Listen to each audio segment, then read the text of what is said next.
breaking free. Yeah, we're breaking free. No more oppression. It's time for liberty. Breaking free. Yeah, we're taking a stand. Freedom's in our hearts. We're reclaiming our land. They're trying to silence us, but we won't be tainted. Voices getting louder, can't keep us in chains. We got the power. We got the might. Together we can shine. Together we can fight. Feel the rhythm in your feet. It's time to stand tall. Raise your voice and shout. We're breaking down the walls. We're breaking free. Yeah, we're breaking free. No more oppression. It's time for liberty. Breaking free. Yeah, we're taking a stand. Freedom's in our hearts. We're reclaiming our land. We're claiming our land. I hate this show. Oh my goodness.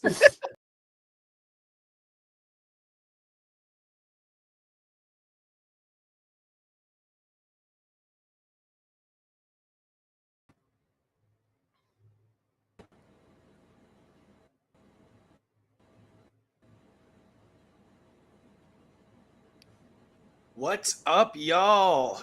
Welcome. How you doing? It's another fun Friday night. I'm doing good, Jack. How are you? I'm doing very well, especially now that I'm in the company of these three fine gentlemen. Wait, I Yes, only see two. You want to specify what two? Not me. Well, no, Jack plus. I would say Jack plus two.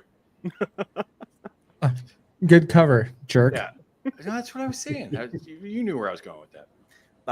Yeah, welcome everybody. Another fun Friday night edition of Are You Smarter Than a Politician? And let me just jump in right here. So, welcome to Are You Smarter Than a Politician? This is the game show where we put political ideologies to the test. We expose bad policy and champion bold new ideas for a freer future. So tonight on the show, we're exposing what the government wants to be hidden. So should Trump decide what's classified? Should the Epstein list be released unredacted? Can a president be prosecuted after office? From secret courts and surveillance to bloated agencies and backroom deals, we're asking if power protects itself at the expense of truth. So the best part about this show is we have three powerhouse political commentators joining us tonight as our contestants, each with sharp insight and fearless opinions. They've been on the show before. They've been following these stories, exposing the rot. Now they're ready to sit in the hot seat because tonight you decide who's got the sharpest take. The rules are simple. The questions are bold. They answer, you score. Get ready because tonight you decide, are they smarter than a politician? So we are on YouTube and Rumble at those addresses. Oh, we didn't change the slides. Oh, do I have the right slides in here at least? I'm hoping I got the right slides. Let me pull that down and make sure I got the right thing here. We're having one of those days. If you notice, Terry's not with us. Terry's lost power, as is typical in Florida, about 30 minutes before we went live. So she's been panicking. And so we've had that problem going on. And so let me just introduce the guys just without the slides. They can give you their handles. They can give you where to find them. They can give you their show names. You know them too. I think everybody's been here multiple times. So it's three of our favorite guests. Let me start with you, Jack. Welcome back. How are you, buddy? Thank you. I really appreciate you having me. I love coming on the show, especially when it's us four. And every time I've been on here so far, it's been us same four. And I always think that we have some of the best episodes. So I love it. Yeah, you guys are great at what you do. And like I said, all three of you have great shows that I catch every time I can. And so you just moved to a new time slot. So plug the new time slot.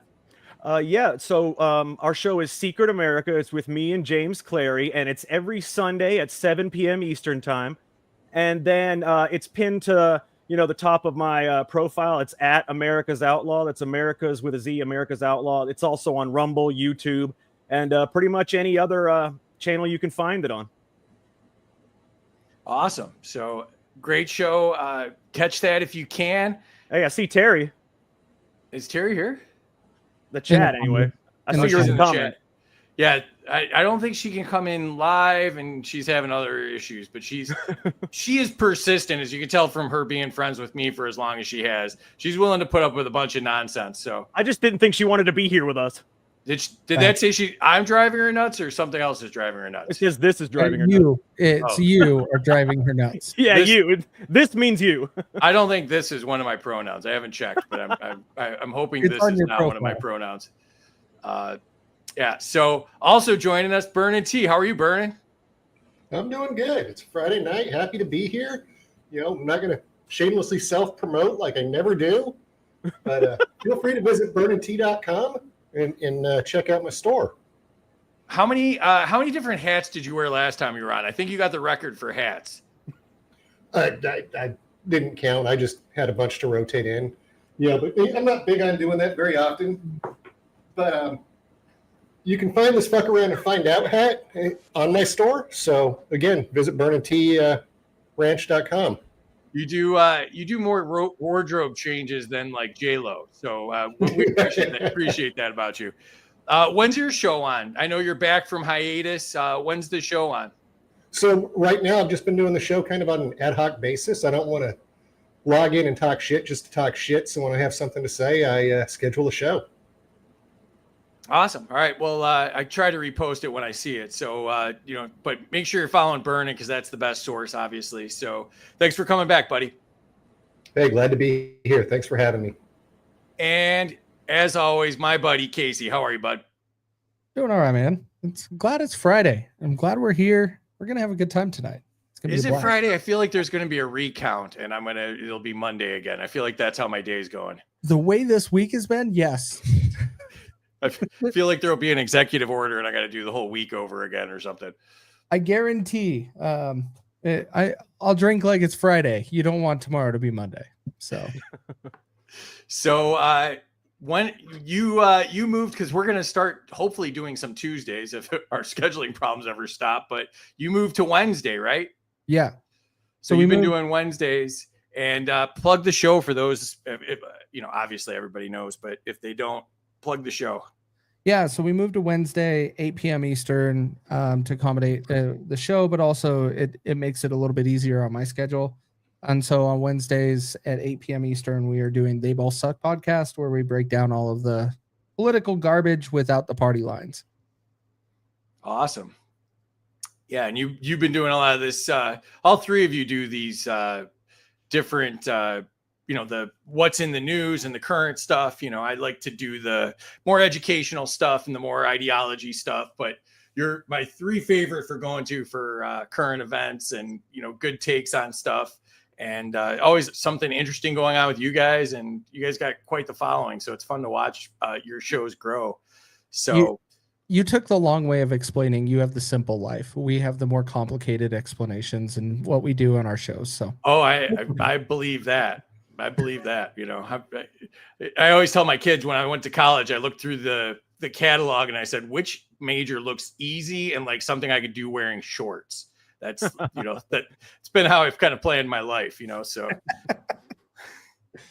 Although for you guys, I had, writing the questions isn't that easy because you're smart guys and I can kind of picture what you're going to say to the answers. And, so I tried to mix it up a little bit and make it a little different tonight. We're doing some current stuff. So I'm staying a little current. I know who Epstein is. It's the guy from Welcome Back, Kotter, right? Like, Yeah, there you go. it's a hoax anyway. So I don't know why we're talking about it.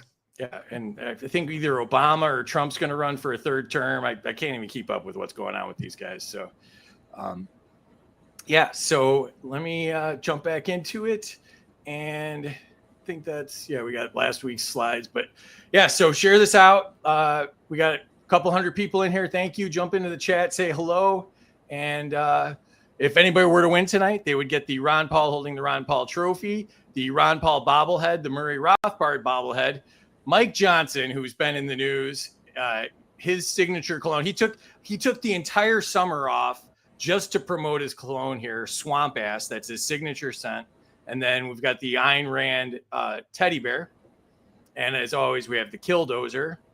And let's jump into the chat and say hello to some people here. I still haven't received any of those prizes yet. Yeah, I don't think they exist. I think that's really the problem. There's a supply chain issue, and the supply chain problem is there's no supply. There's no I was looking chain. forward to the Swamp Ass cologne. Yeah, I won't. Swamp ass, me and the teenager, we could send you some swamp ass, that's for sure. But Scientific's here. What's up, Scientific? Chris, welcome. Rose, welcome. Shirley from across the pond, welcome, Shirley.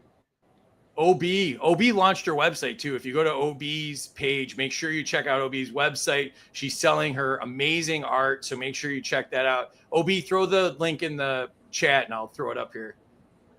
Chris, KC already lost 100 from Cy. Because Hi, he's a Annalie. phlebotomist. Oh, nice. New person. Welcome. Deborah, Starlink down. She's tethering from her phone. Not sure how long it'll last.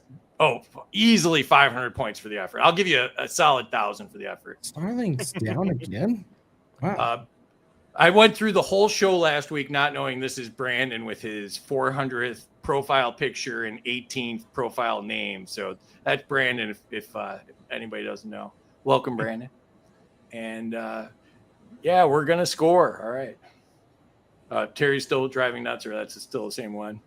Terry's asking to share it out. Terry's going to have to be quiet tonight, so that's going to be tough on Terry. So, hey, Ryan's here. Welcome.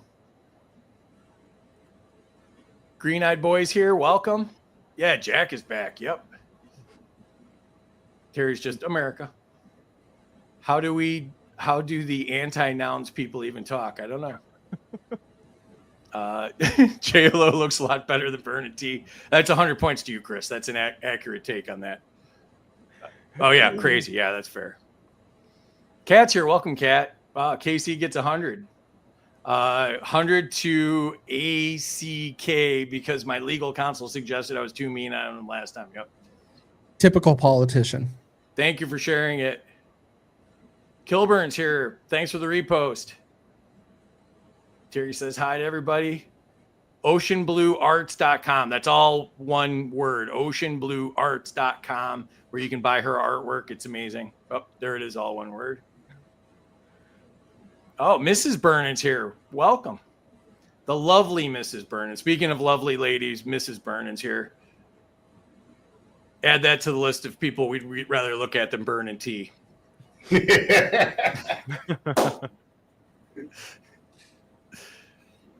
All right. So cool. We are good. All right. Let me add it back to the stage. Without Terry here, I don't even know what I'm doing. There's no star.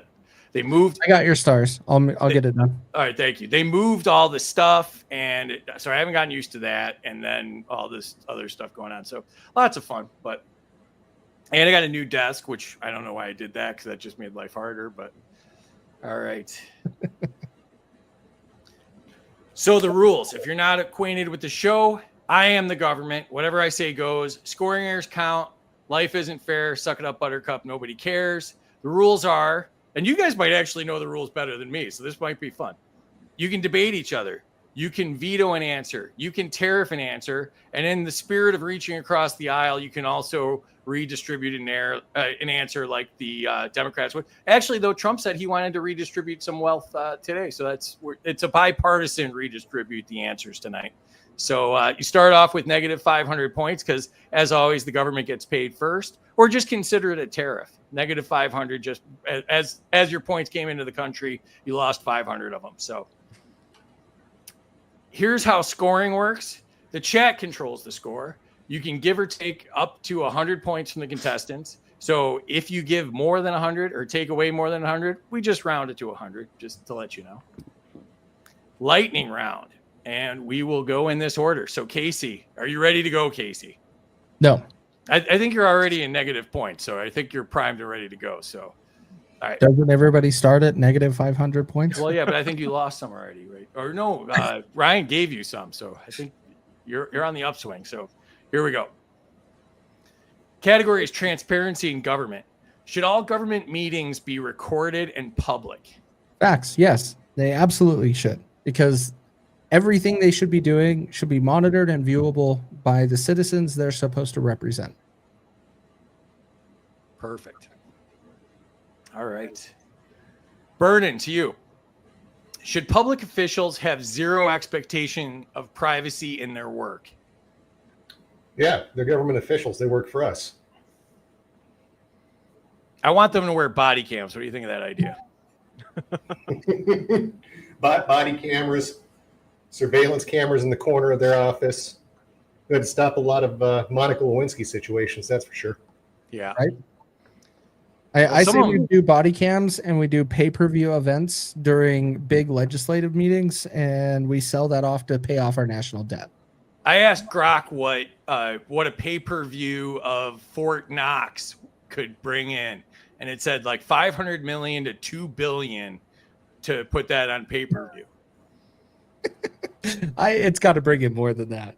Gotta be. I'm just saying, start getting creative. You know, we're 37 trillion in debt. We'll audit Fort Knox every other day. How about that? There you go. Is Geraldo still alive? Could we send Geraldo there just in case they took all the shit away? I was gonna say, if he shows up, ain't nothing gonna be in there. All right. So, all right, Jack, to you. Should government databases be searchable by the public? I mean, absolutely. You've got to be able to know what they're doing, and I mean, without being able to see what they're doing, at least making the databases searchable so we know what's going on. I mean, they work for us, like T said, they work for us, and everything they do should be public. So I thought that would be a little trickier because all government databases, but I say well, one, there shouldn't be any government databases, but. And it doesn't say the word all. That's true. I'll allow it. All right. Back to you, Kaecey. Freedom of information. Should all Freedom of Information Act requests be free and instant?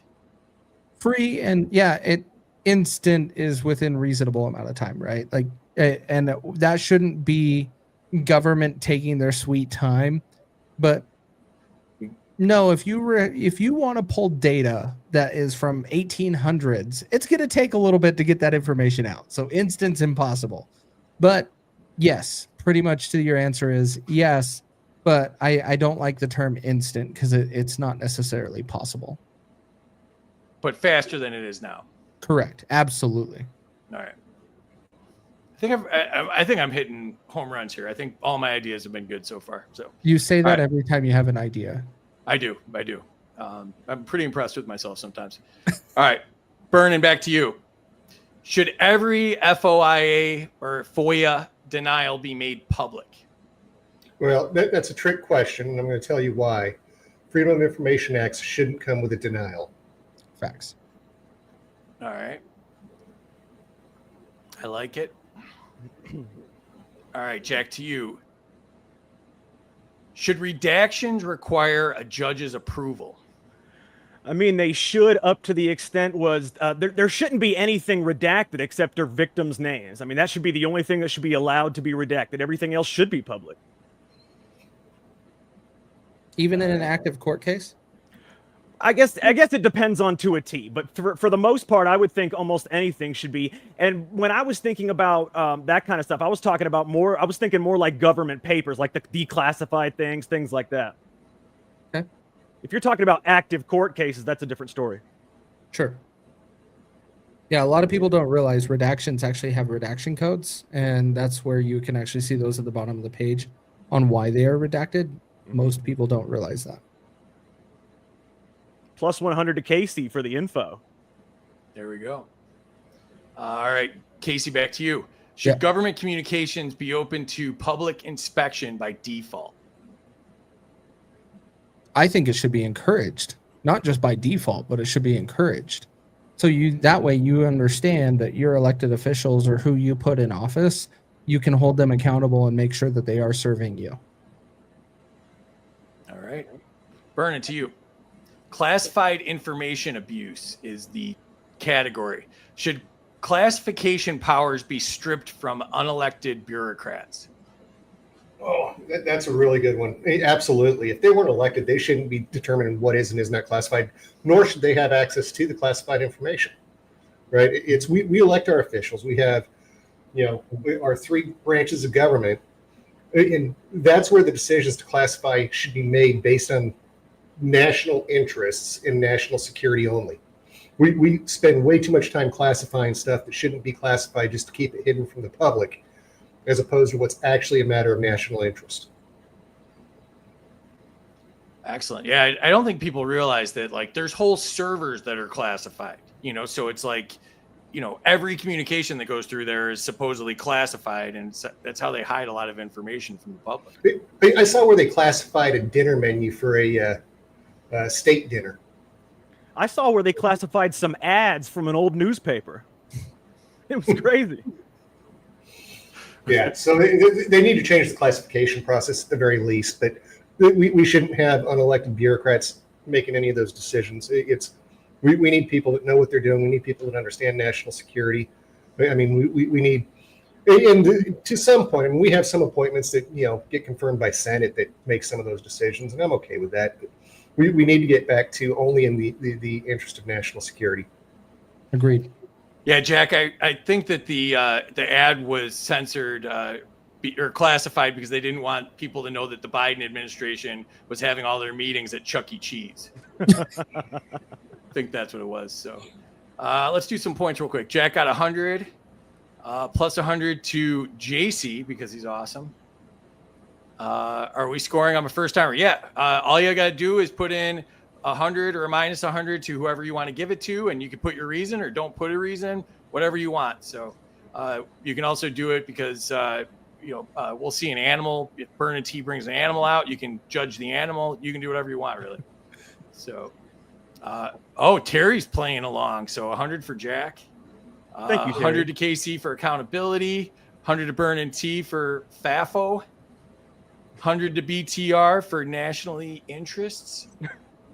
And who did that? I didn't do that. I did. Oh, you did that?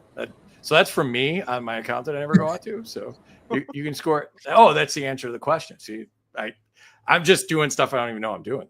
I'm running this so well today. All right. Before this all blows up. All right, Jack, to you. Should anyone caught hiding wrongdoing behind a classified label be jailed? I mean, I think so, because anybody caught doing wrongdoing in general should be jailed if it's a crime. I mean, if it's behind a classified label, it should still be, jail should still be warranted, especially since they're usually people that are, people that we elected to represent us. And those are the usually ones, well, unless you count like the CIA and people like them that are always committing crimes and putting classified labels on it. In fact, I would say classified labels are usually used to hide wrongdoing. We lost Burnin there. Burnin, if you can hear us, you disconnected. So Kaecey was next anyway. So all right, Kaecey. Should classified info have automatic expiration unless renewed by Congress? Yes, I read that differently at first, but yeah, 100%. It should automatically declassify and be available unless Congress deems otherwise. And so they should have to make those decisions. That's the reason why we elect Congress, is to protect those things. Okay. Burnin, you're still disconnected here, so I'm just going to skip you and go to Jack here. So, Jack, should the Pentagon be forced to disclose all known war crimes? I just gave you an easy one, Jack, so you got a bonus easy question. Well, no. War crimes should be private. Nobody should get to know what crimes you've committed during war. I'm kidding. That's you wanted to hand me a lob right there. But yeah, I mean, obviously all war crimes should be disclosed. I mean, crimes in general should be disclosed, I think. I mean, if you commit a crime and you're guilty of it, yeah, it needs to be disclosed. Everybody needs to know about it. Big facts. That's the only thing really. Public disclosure and public opinion helps stop a lot of those war crimes. This is a funny one. Kilburn gave 100 to Burnin T for leaving while he was ahead. That is good. That was like that Seinfeld episode where George would leave after he had one good idea and he'd just walk out of the meeting. Good night. See ya. All right. And I want to say thank you to Green Eye and Cat for both for the points. I appreciate it. Yeah. They've been very generous to me. Yeah, there we go. Green Eye gave you 100 and Cat gave you 100. Yep. And Terry's still complaining. I can't believe I'm watching this at a nasty Starbucks. Annalie's got it down. 100 to Burnin because he's my friend. Well, he was my friend until he Irish goodbye on us there. So we'll see if he comes back. 100 for everyone. There we go. He's Sprinkle back. the infield, as we say. Oh, Burnin's back. Welcome back, Burnin. And all right, let's see. All right, Burnin, I'll go to you next. Can you hear us? Are you there? You're muted, I think, or something. It doesn't look like he's muted though. I think he's got a bad connection. Now he's muted. Now you're muted.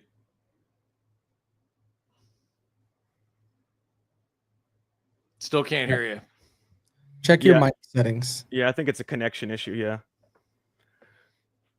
Have you tried turning it off and on again? Take it out and blow on it. Yeah. The only way I know mine is working is it changes color. So everybody laughs at me, but at least I know it's working. And it turns red if I accidentally mute it and I don't talk to myself for 5 minutes. So, all right, Kaecey, back to you. Let's go. Secret courts in FISA. Should the FISA court be abolished? Ouch. I told you I wasn't going easy on you tonight. Yeah, I'm gonna go with yes. I understand the reason why it exists, but I believe it's being used for manipulative reasons, and so I'm gonna say it's protecting the government and things they are doing, and we need to abolish it. So yes, it needs to be abolished. I like the congressional hearing where they admitted that they weren't even, using it properly, and then they asked for more leeway to use it improperly. Right. It's good that we have rules that they go to Congress and say, we're blatantly not following the rules. Can we not follow them more? Don't worry, the Epstein files is a hoax. Yeah. Democratic hoax. All right, Jack, to you. Should citizens be notified when they've been surveilled after the fact? That's a tough one there. I would say after the fact, I'd say, yeah, you should be able to notify them after the fact. Before or during, obviously not, because that would ruin the point of surveillance. But after the fact, I don't see why that would be really a problem. So I'm going to say yes. I made it easier. I said after the fact. I think they should be notified. I think there should be a court hearing to tell them they're being surveilled. But I made it easier. Burnin's back. You there, bud? Yeah, I had to switch devices. Oh, Ooh. got really funky audio. How's that? Still bad. I don't know what else to do here. Ooh, yeah. I had to switch to a iPad. It's a lot of I static. would reboot your iPad to see Yeah, if that maybe will make reboot the iPad. The picture is great, but the audio is like really fuzzy. Yeah, You take sound it like out and a blow robot. on it. All right, I'm gonna reboot it. Maybe Yeah, try there's your- washing off the whole iPad like in the sink or something. Oh, geez. I'll be back in 2 minutes. All right, sounds good. He gave me Bust- minus 100 for too bust many out good the- answers. I like that. I like that, Kill. That's the first minus 100 that I enjoy. We got to give him more negative points, guys. More. More. More. 100 to Jack for after the fact. Chris is here. Welcome, Chris, the Freedom Coach. Make sure you're following Freedom Coach. He's doing a lot of cool things on Spaces, so make sure you're following him. He's got free appointments for his coaching. At least I think he does. He did last time I looked. So if he doesn't have free ones, I'm sure they're reasonably priced. Does he coach you? It says he's the Freedom Coach and you're free. So does he coach you? He's actually been absolutely amazing helping me out. That's cool. Both navigating my professional stuff and also stuff with my kid and leaving for college and how I'm going to be a train wreck when that happens. And so, yeah. How old are you? Do you mind me asking how old you are in front of everybody? Nope. 72. That's what I thought. I'm not. You can ask. I'm not going to answer in front of everybody. Somebody in the chat's calling me names. So that's why, if anybody ever wonders why I don't use my real stuff, that guy in the chat is the exact reason. So yeah. Only I could make freedom unpopular, Jack. That's my tagline. So Big facts. Big facts. all right. So back to you, Kaecey. Okay. Surveillance state secrecy is the category. Should every surveillance program be made public? Yes, 100%. Every surveillance program that is ran by the government should be public. And there, a lot of that is because the government should be serving us, not monitoring us. It is not their purpose to be looking at everything we're doing. They should be looking exterior and protecting our country. Do we got Burnin back? Try it again, Burnin. Can you hear me? Ooh, it's still flaking. Well, it's a little bit better than before, but yeah, there's, for some reason you sound like a little bit like a robot. It's weird. Yeah. I think you can make it work though. All right, we'll give it a go and try. I don't even know what to tell him. Can I? Yeah, I don't either. I don't know Can why I it's mess with this? doing that. It's mute. Edit mic settings. There's no reason for that. Yeah, there really isn't any reason for that. And you said it's an iPad you're on? Yeah. What about Oh, wait, there you go. That was perfect. Kaecey? Guess who fixed that? not you. Hey, T, say something real quick. What do you want me to say? Oh, that's perfect. Yep, it's good now. You're good now. Wait, I'm going full screen for this one. Well, now you know we just gotta. That I I'm remove- gonna quickly remove him because we can't let that happen. Oh, I thought I did that. You had me thinking that I did that. So Nope, I removed you. Yes, that was me. I fixed something. They don't know. Are we recording? How do I know if we're recording this? 'Cause We're I not wanted a recording. that I actually we fixed didn't that. go live, so We're not live. Okay, nobody saw that I actually fixed it. That's fantastic. It was the echo cancellation that I turned off. Mhm. 100 to Jack for all crimes being disclosed. Minus 100 to Kaecey for thinking Congress will actually work. That's fair. 100 to Burnin for making it look legit. 100 to Kaecey for FISA court being abolished. Terry says FISA is just as corrupt as the rest of DC. Facts. 100 to Burnin T if he comes back with the beer and chips. What do we got? Where's the chips? Do we got chips? He I've gets got at a least dog. 50 because he came back with the beer. Well, this definitely isn't a beer. Okay, then he gets the full 100. You think the government gives you partial credit? I don't see that as the case. So there's no partial credit. All right, and then 100 to Kaecey for agreeing with me, and then 200 to Jack for good answers. So I like the generic good answers. So yeah, just good answers, Jack. Good answers. Thank you. Gold star, Jack. All right. Let's see. All right, let's go. I'm going to put Burnin up here in case he Irish goodbyes. At least get one more answer out of him. All right, Burnin. Should the government have to disclose every surveillance partnership with corporations, i.e. Palantir?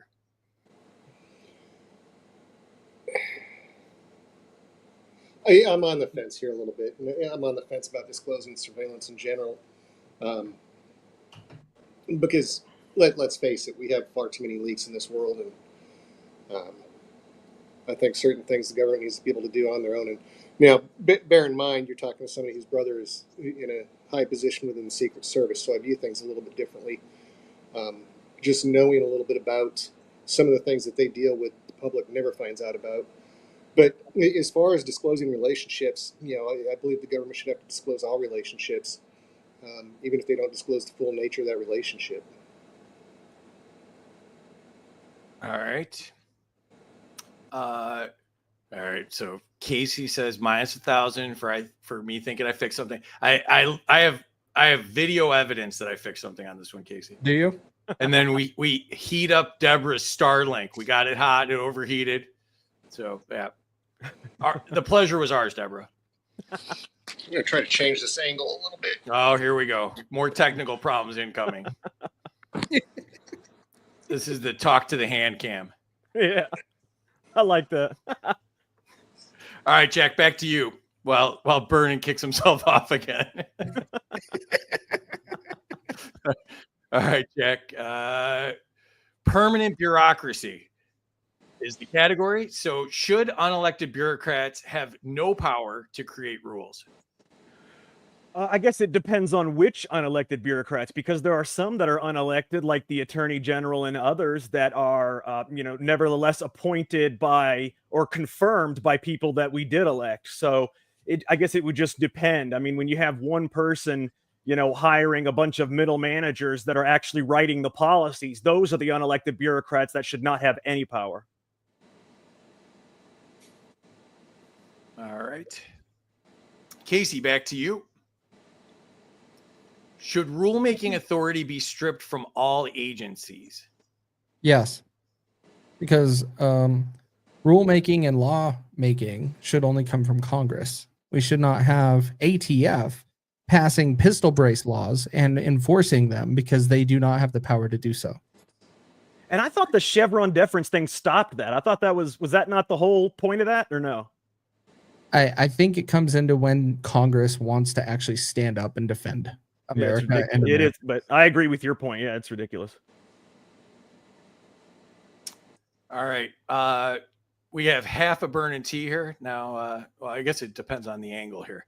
So you got taller Burnin T.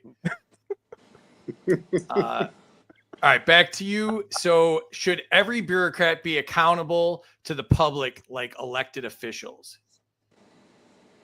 I mean, if they're appointed, if they're confirmed, then yes, they should be treated just like an elected official. All right. Jack, to you. Intelligence overreach is the category. Should we treat the intelligence community, or should we treat intelligence community interference as treason? Intelligence community interference as treason? I mean, there are ranges of interference. So I don't think we could just put a blanket over it and call it treason, because, there could be, little things as just, a communication, disruption, or all the way up to, killing agents. I mean, it would depend on the specific allegation, I guess. All right. I was kind of thinking when I wrote this, I was thinking more of like, interfering in the election, like with Russiagate. Oh, well, yeah, obviously something like that. If it comes from our side, yeah, that should be treated as treason, especially if you're doing something like interfering in our national elections. You know what you're doing. You are trying to influence our country and our policy. You're trying to usurp the will of the American people. So yeah, I do think that should be treated as treason. What is the punishment for treason? It's death. Death. It's up to death. But the funny thing about treason is that it's only in times of war and aiding the enemy. And, so we'd have to broaden the definition of treason. But Congress and our government consistently keeps us in the state of an emergency or in a war. We can use that in the opposite direction, like they do for spending money. We can use that in enforcing laws against them. And I could argue that if they're pushing one candidate over another with this interference, then they are aiding one enemy over another person. I like it. I'll take it. Here's the government just trying to justify their horrible actions. That's okay. All right, Kaecey, back to you. Should the CIA's entire history of coups and assassinations be public record? Yes, 100%. But it's going to air the government's dirty laundry, because the CIA and the FBI are the bullies of the government. They go around and police whoever they want or by what the administration wants them to do. So it will never happen, but it should be completely wide open. Awesome. Burnin, back to you. Should federal agencies be barred from using private contractors for secret missions?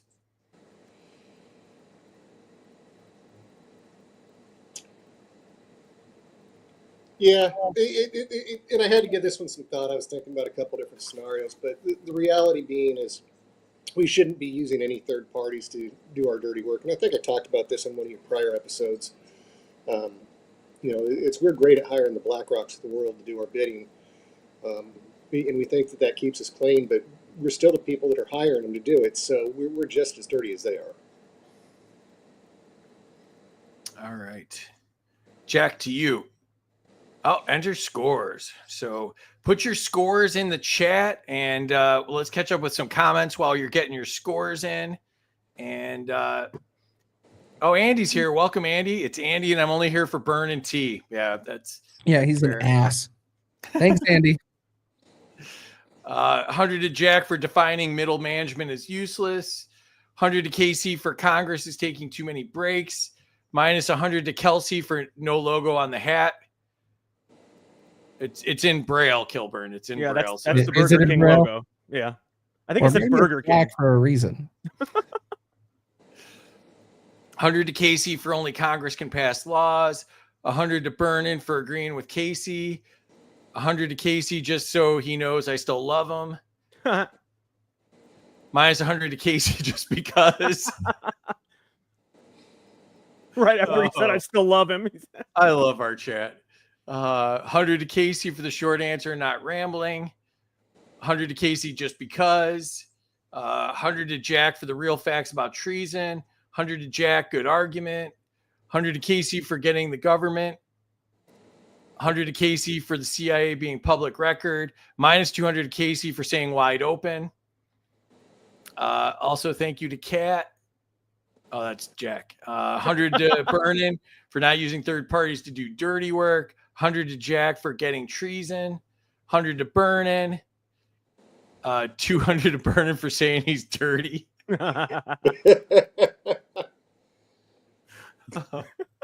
Oh, I totally needed this today. 100 to Burnin for we shouldn't be hiring third parties to do our dirty work. And I am caught up. So let's see. Hit the scoreboard here. And we've got, Let me hit refresh one time real quick. There we go. There we go. Oh, I just hit refresh. That's weird. All right. We got a close one. Burnin, mostly by leaving. He's leading by leaving, apparently. So with 900. He always has some sort of hack. He brought a dog last time. This time he claims technical issues. He Look at this does. He's sympathy that he hacking the game here. He's Hey, hacking the game. Just let me point out that it was not my equipment. It was a setting on y'all's side that caused me to get messed up. So, Well, I'm going to blame Free for messing with that. He did that on purpose to set this game up. What a jerk. No, I fixed it. I think Burnin was hacking. He made it bad so he could leave and somehow got points for it. Typical government fashion. Look at me. I fixed it. Look at me. I fixed it. Chris has a good point. He said, what happened to Mike? Yep. Yeah, I think when we came back, we didn't have that. I don't know. I don't fix much. I think you saw the only time I ever actually fixed something. So he uses a Mac for. and for the record, Kaecey, I have a dog with me tonight too. No, I was actually talking about Mike, the guy that gets all the minus points. yeah, Correct. he's still like negative 30,000 or something. if we ever institute that again, he'll still be behind. So, all right. So Jack's got 500 and Kaecey with 200. So, I love the lost scores. Burnin lost 500, Jack lost 600, Kaecey's lost 1,200 already. So I blame Andy. He rage quit the internet and he was over it. Andy said, "You're not caught up." I said negative 100 to Kaecey for wearing a pronoun shirt. Yeah.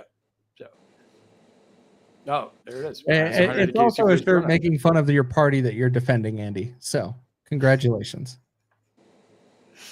All right. Back into it. Let's see. Minus 200 Jack for having a last name that is misinformation. There we go. Danger. Jack, you got 100 for not having any technical difficulties. All right. And you have a light now, so we can actually see you. Yeah. Oh, Texas Heat's here. Welcome. 1,200 to Kaecey because you're getting crap. Yeah. Only 100 of those count, but it made Kaecey feel good, so I appreciate the effort. Damn, I thought Texas Heat and I were cool like that. Go get one of your dogs, Kelsey. Oh, Jesus. Bailey. She's still sleeping on the stairs. I can see her.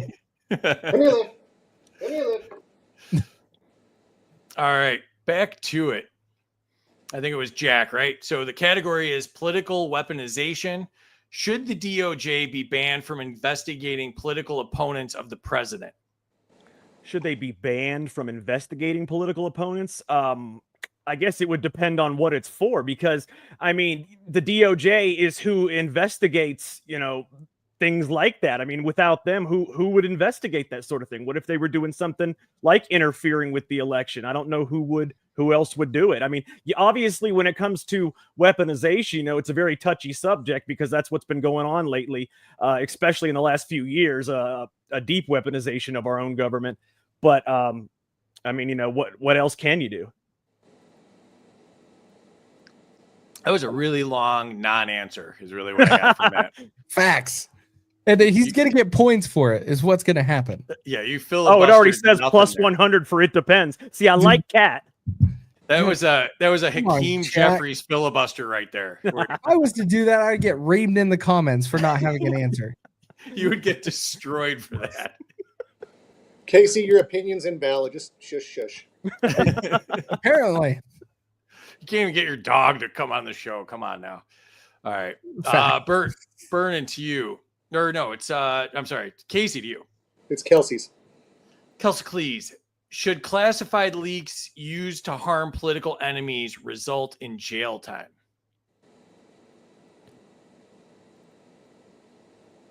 That one's a tough one, but I will still say that the information should be public because they are representatives.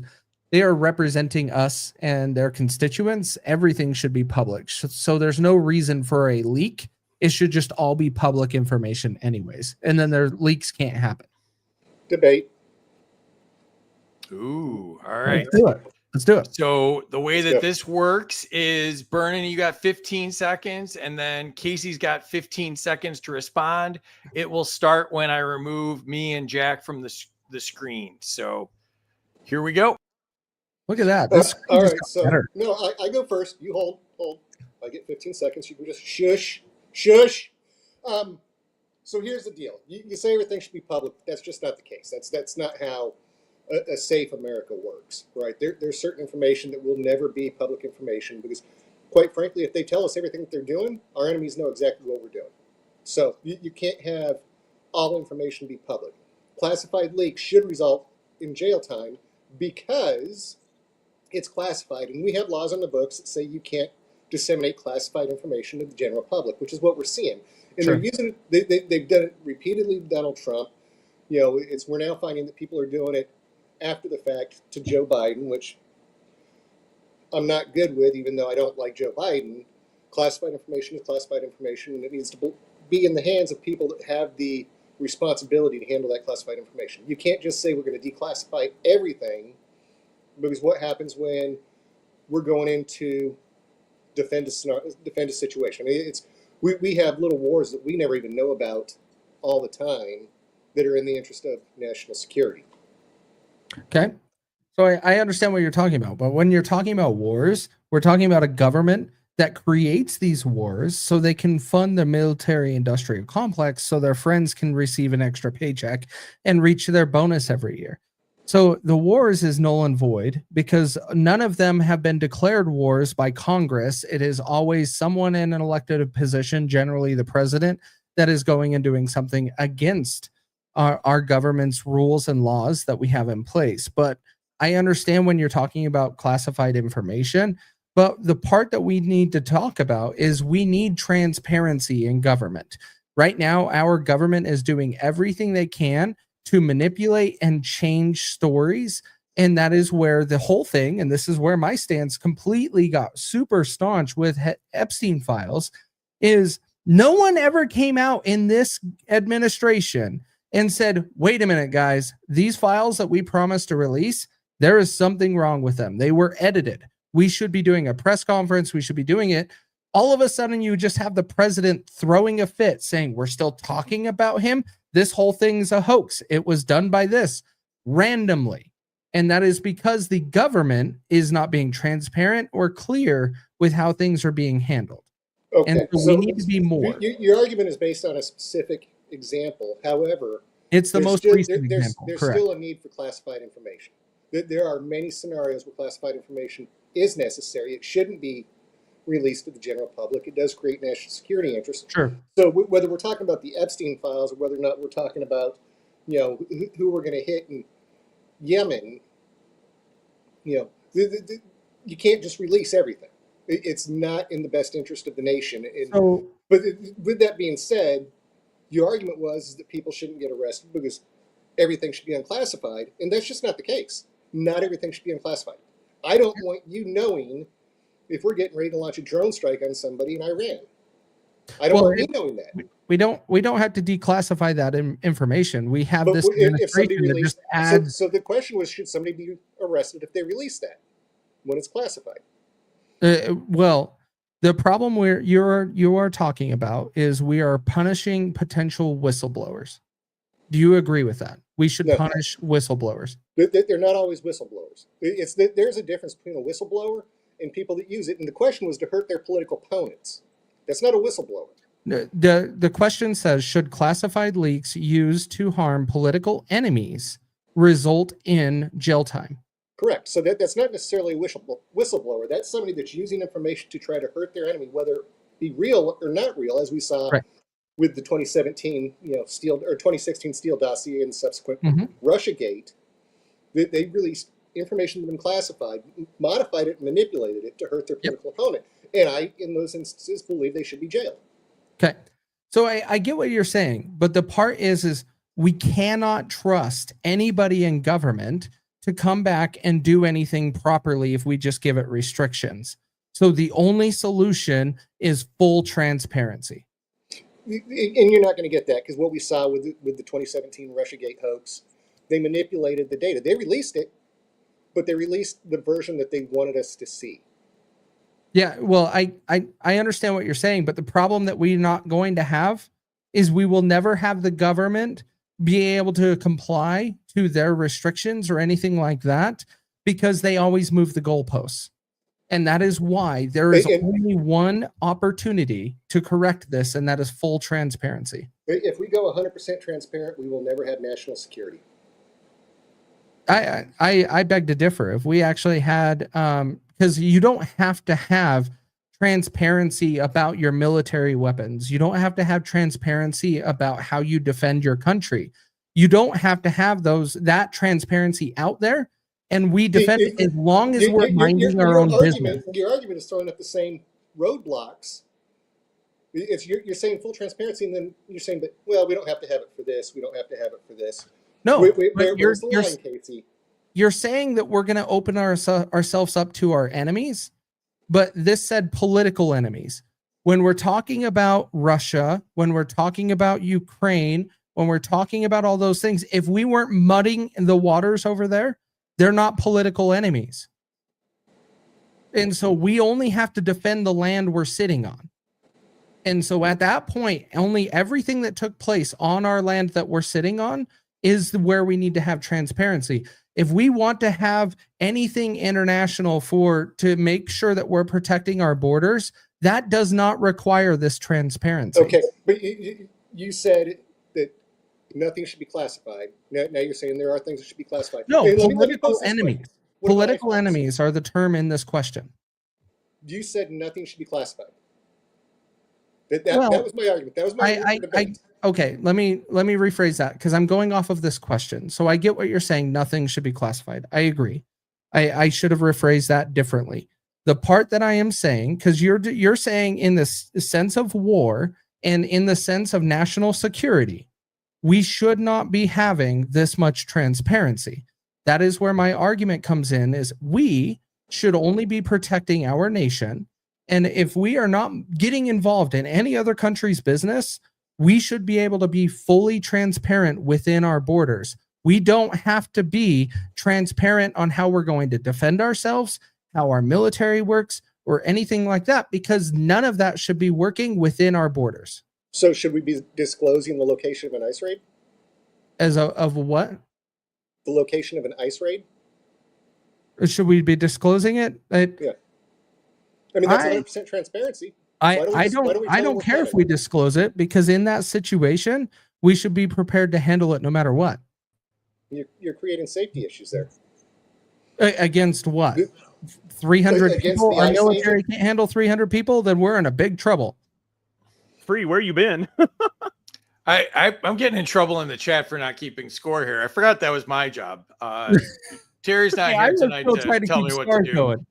I checked the White Sox score. They're up 6-0. If anybody's wondering, beating the Oh, Cubs. are they? Because South Chicago is getting flooded right now. So Yeah, I just took a smoke break right there. So yeah. We could have had an ice raid in the amount of time that I let that go, but deport 500 illegals. I'm down. Let's go for it.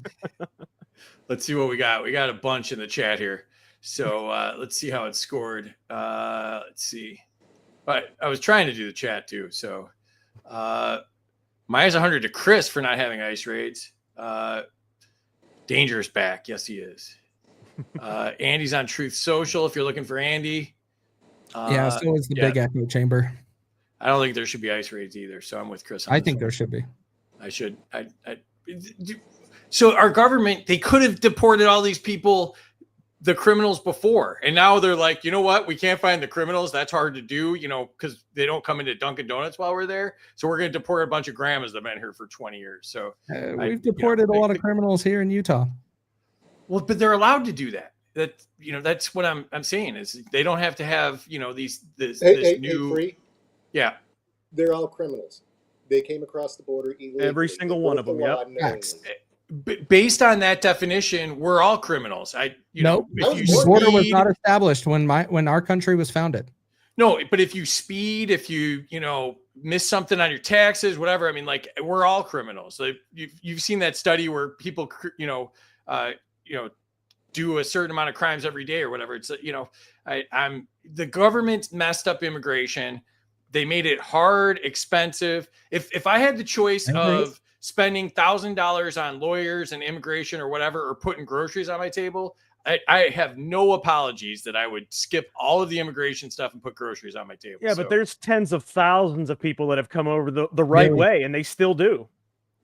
Millions.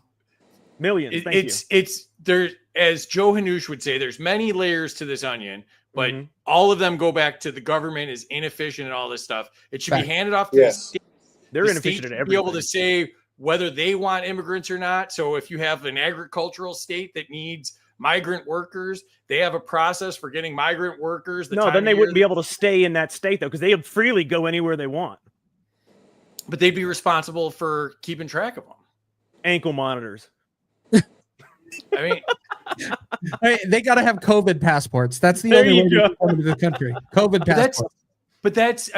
That's an extreme example, but that's what Jefferson was saying, that, the state should be the laboratories of democracy. Let every state try it a different way, and we'll figure out the best of those 50 ways to do it, where the federal government never does anything correctly the first time, and it usually gets worse after their first attempt.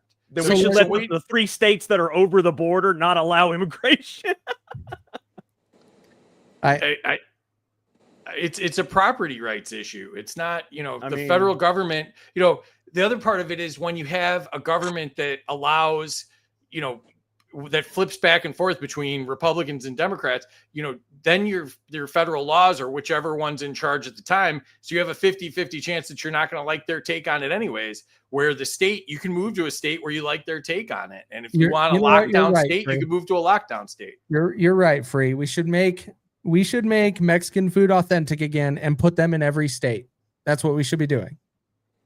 Put Mexican food in every state? Pretty sure we have that. No, you don't.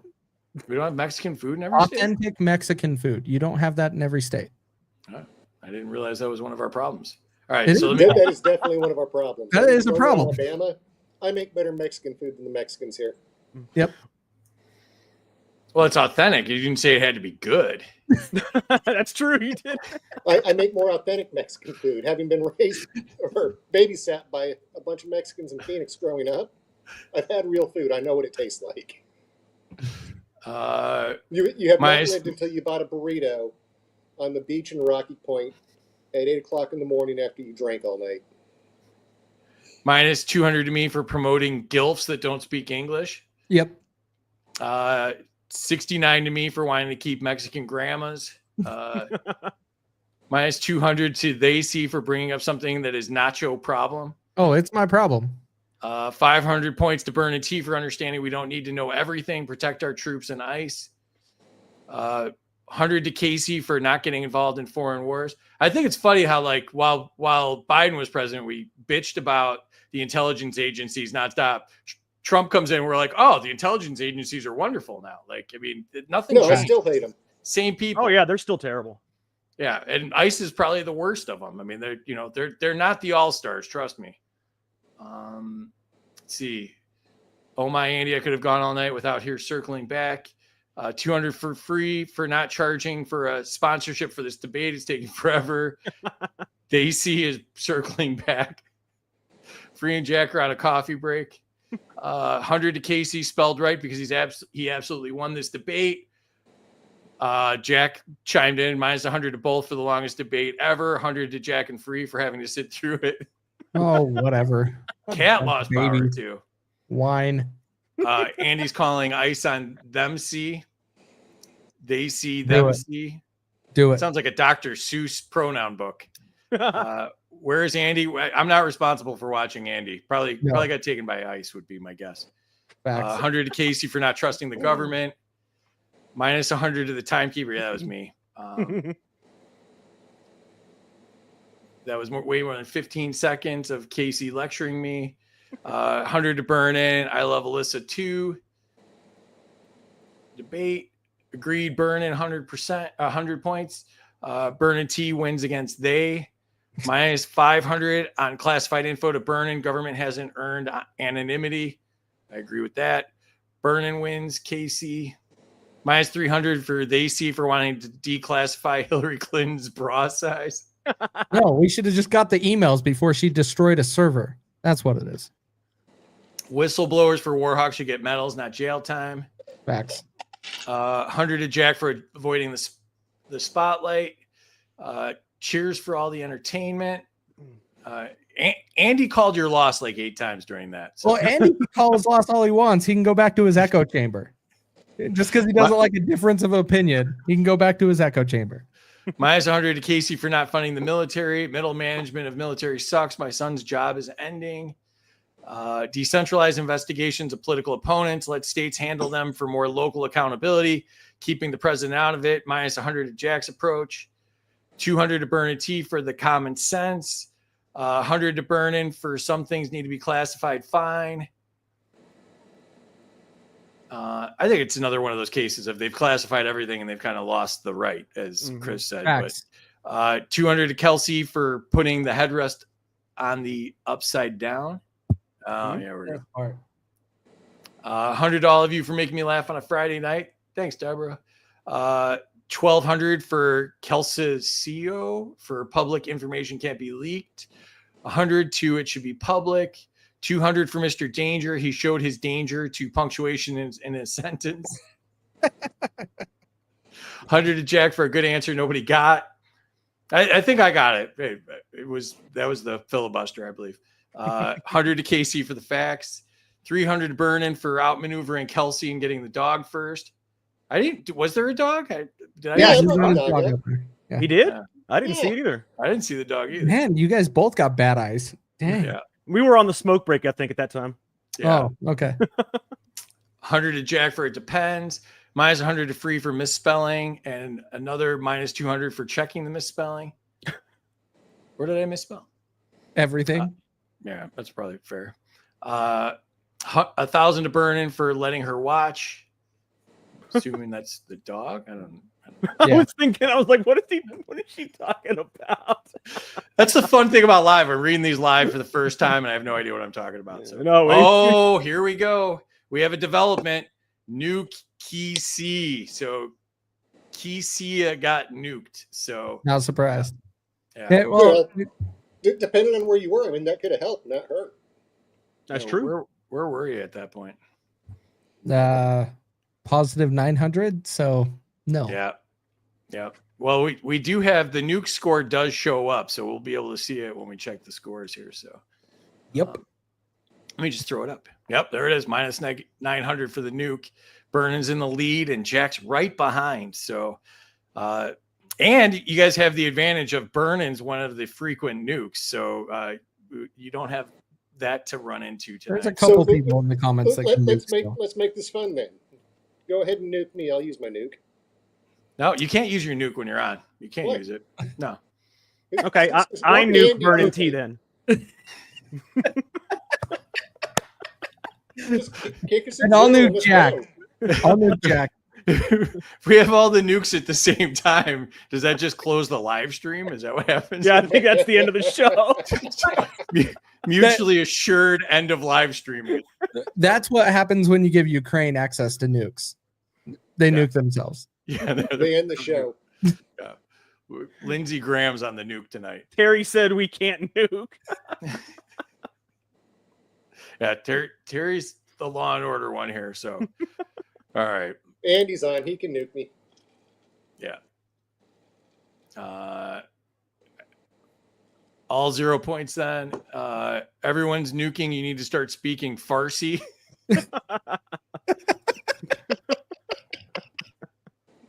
Oh. You can't do that after I just took a drink.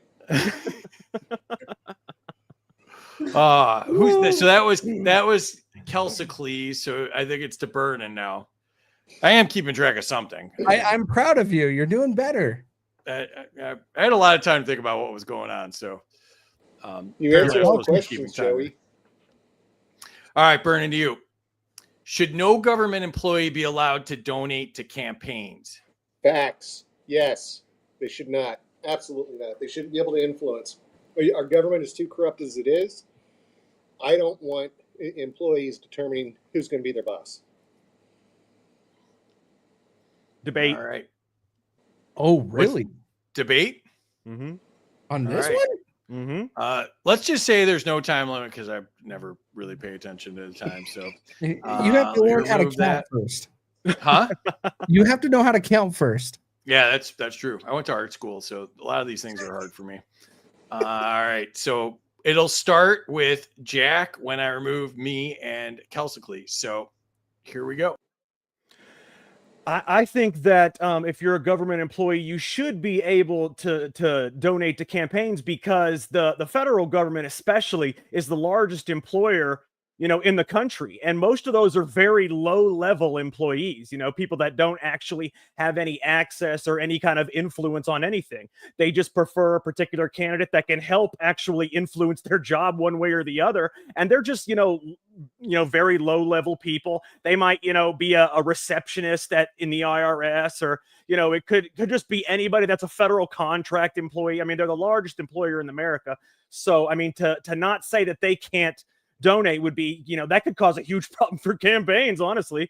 But I think that they should be able to, up to the maximum. I mean, what is the maximum? Like 5,000 or something? I don't even know what the maximum is. Well, I mean, I hear you and I get it, but with the government rot that we currently have, and it is strong, Mm-hmm. I don't think they should be allowed to try and influence their boss. I mean, if I work for Joe Bribin and I go out and I donate $10,000 to his campaign, then all of a sudden I'm expecting special treatment. To me, I find it to be inappropriate. And I completely agree with that. That's why I think maybe if you work, maybe it should depend. I mean, you can't just cut off all government employees because, like I said, they are the largest employer in the country. There's, millions of government employees. But I mean, maybe it should be, because I do believe that the Hatch Act applies to a lot where they can only do certain campaign things. The only thing they can do is fund certain things. If you're a federal government employee, then the Hatch Act applies to you, and you can only do so many things to a campaign other than just donate a little bit of money. And, maybe you can lower the maximum for government employees, but to not be able to donate at all is kind of harsh. 1 in 4 people are employed by our government, Mm-hmm. whether it be federal or state. So 25% of our population works for the government, either directly or indirectly. And do you want those people ultimately determining the outcome of an election? And I don't. I don't want people to be able to donate and influence who their boss is. To me, it just seems wrong. It seems like bribery. It's. But like I said, most of them are low-level employees. Like I would say 90% of them are extremely low-level employees that will never, ever see this boss or ever talk to them. And I don't really think that donating would really influence anything because they do decide who it is through voting. If it doesn't influence anything, then why does it matter? Exactly. Why does it matter? They should be allowed to do it if it doesn't influence anything. And if they want to do it, why not let them? I think campaign contributions do influence things, and so therefore I think it matters, and I don't think they should be able to influence who their boss is. Well, then you're saying they shouldn't be able to vote either. No, they can vote. That's one opinion. No, that One opinion, one influences vote. that still influences, who their boss is. One opinion, one vote. But when you're giving a campaign, And they should be able to donate $1. You're in. I'll give you $1. Oh, thank you. I get that one. Thank you. You're muted, Free. Welcome, government. Yeah. So on that note, we settled on $1. All right. So I wrote the question, and I'm with Jack on this because I think that What? there's what's right and there's what's wrong, but then there's what you can police. And how do you police people not giving donations? I mean, like you saw like the wind blew or whatever that is, where, all these people had donations in their name that didn't give the donations. Like we can't even do campaign finance correctly now. So you can put all the rules in the world you want on them, but you can't enforce them. And so, we've got all this, dark money coming in from Europe and the rest of the world that's influencing our elections. And we're talking, millions and billions of dollars coming into our country to affect these elections, where the Soros money came from, all that stuff. If you can't police that, how are you going to police individual donations? And then where do you draw the line? Is it donations to a candidate, donations to a PAC? I know where we draw the line. Is it contractors? But I mean, like we can't do anything. We can't fill potholes. So like, how are we? Here's the thing, Free. We can. That's true about the potholes. We choose not to because we have a bunch of, and I'm going to try to be polite because I don't know who our audience is. Female genitalia for the Department of Justice and 3-letter agencies that aren't willing, and they only go after whoever they want to based on who's currently in office. But that's the problem. They can police this, but nobody on the left wants to police George Soros because he gives them billions of dollars. But nobody wants to police, Peter Thiel and no, the solution is get money out of politics. Yeah, but you should not be running with money in politics. How you can get money out of politics? There's no chance of getting money out of politics. It's all about money. Money and power. You get rid of lobbyists, you get rid of 90% of the money out of politics. We can't even get people to not scam us with their family members, let alone get money out of politics. If you get rid of lobbyists, you get rid of 90% of the money out of politics. Hunter Biden's the dumbest person to ever be on multiple boards for, billion-dollar corporations. What? But he's worth mega millions. Well, right, because it's all a scam, right? So, because the money in the politics. only solution to any of this stuff is to defund the federal government. If there's no money there, then we don't have any of these problems. Nobody's going to put billions into, trying to get their agenda passed if, all they do is defense and it's a set amount and it's, for our own troops and their healthcare and, their equipment. That's the only way to get it. There's no way that we're going to be able to police individual donations. Rather than letting people donate, rather than taking away, a quarter of Americans' ability to donate to campaigns, how about for each candidate, they're only allowed to spend a certain amount of money. Let's say each one only gets $500,000. Then, anybody can donate up to that $500,000 point. And then once they reach that, though, they can each use it to however wisely they want to. And then we choose. Yeah, 500,000 is way too high. It needs to be like it needs to be like 10 grand. Well, where does that money go? Well, money goes to all mainstream media for marketing. That's all it does. All right, let's stick a fork in this one because I got other stuff I want to get to, but let's do a little of the chat here. 500 to Kaecey for getting money out of politics. 100 to Kaecey for getting rid of lobbyists. Minus 100 to Jack for Burnin, as free donations are a form of free speech. 500 Burnin because he said because Free said he's against you. 200 to Jack for recognizing Free as a low-level employee. No donations, in my opinion, is the correct thing. Agreeing with Burnin on 100 to him. Employees, I think I'm going backwards. 100 to Kaecey for discouraging government employees. There we go. I got it the right way there. 500 to Danger for having headphones that are nuke-proof. Yeah. I love my headphones. His headphones are 25% of his head, like the government workforce there. Exactly. This is Kaecey. Minus 100 to Jack. We should discourage government employees. Casey's in the chat. All right. 200 Jack for using the same Eastern Airlines headphones from last week. Did you borrow those from who was using those? I can't remember. 100 to Jack for an intelligent debate. Thank you, Kat. My phone battery's at 69. I don't have enough juice for a debate. All right, now you're making fun of my art. I do art. I made these shirts. Underwater basket weaving. I made these shirts. They're nice. I did. Remember the original logo of the show? I did that. I do nice. Shout out to Angela. Art. And clearly you do art because you did that haircut. Yeah, I cut my own hair. I'm very stylish. It's abstract art on top of my head. 100 to Burnin for saying facts. Was just able to get back on. 100 from everybody. Yeah, no problem. Apparently the whole world's having issues tonight. 100 to Jack just because. 100 to Kaecey for disaster relief. 100 to Kaecey and Jack for recognizing the longer they go, the more time they give to get points. There you go. All right. Mhm. All right. Back to it. All right. Now, Kaecey, I have no idea who it is. This is Jack. All right. Next to Jack. Thanks, Burnin. I lost all track that time. I got into the debate, though. I won the debate. If you want to give me points, I won that one. Freaking government. Freaking government. All right, Jack, to you. Should weaponization of the legal system be considered sedition?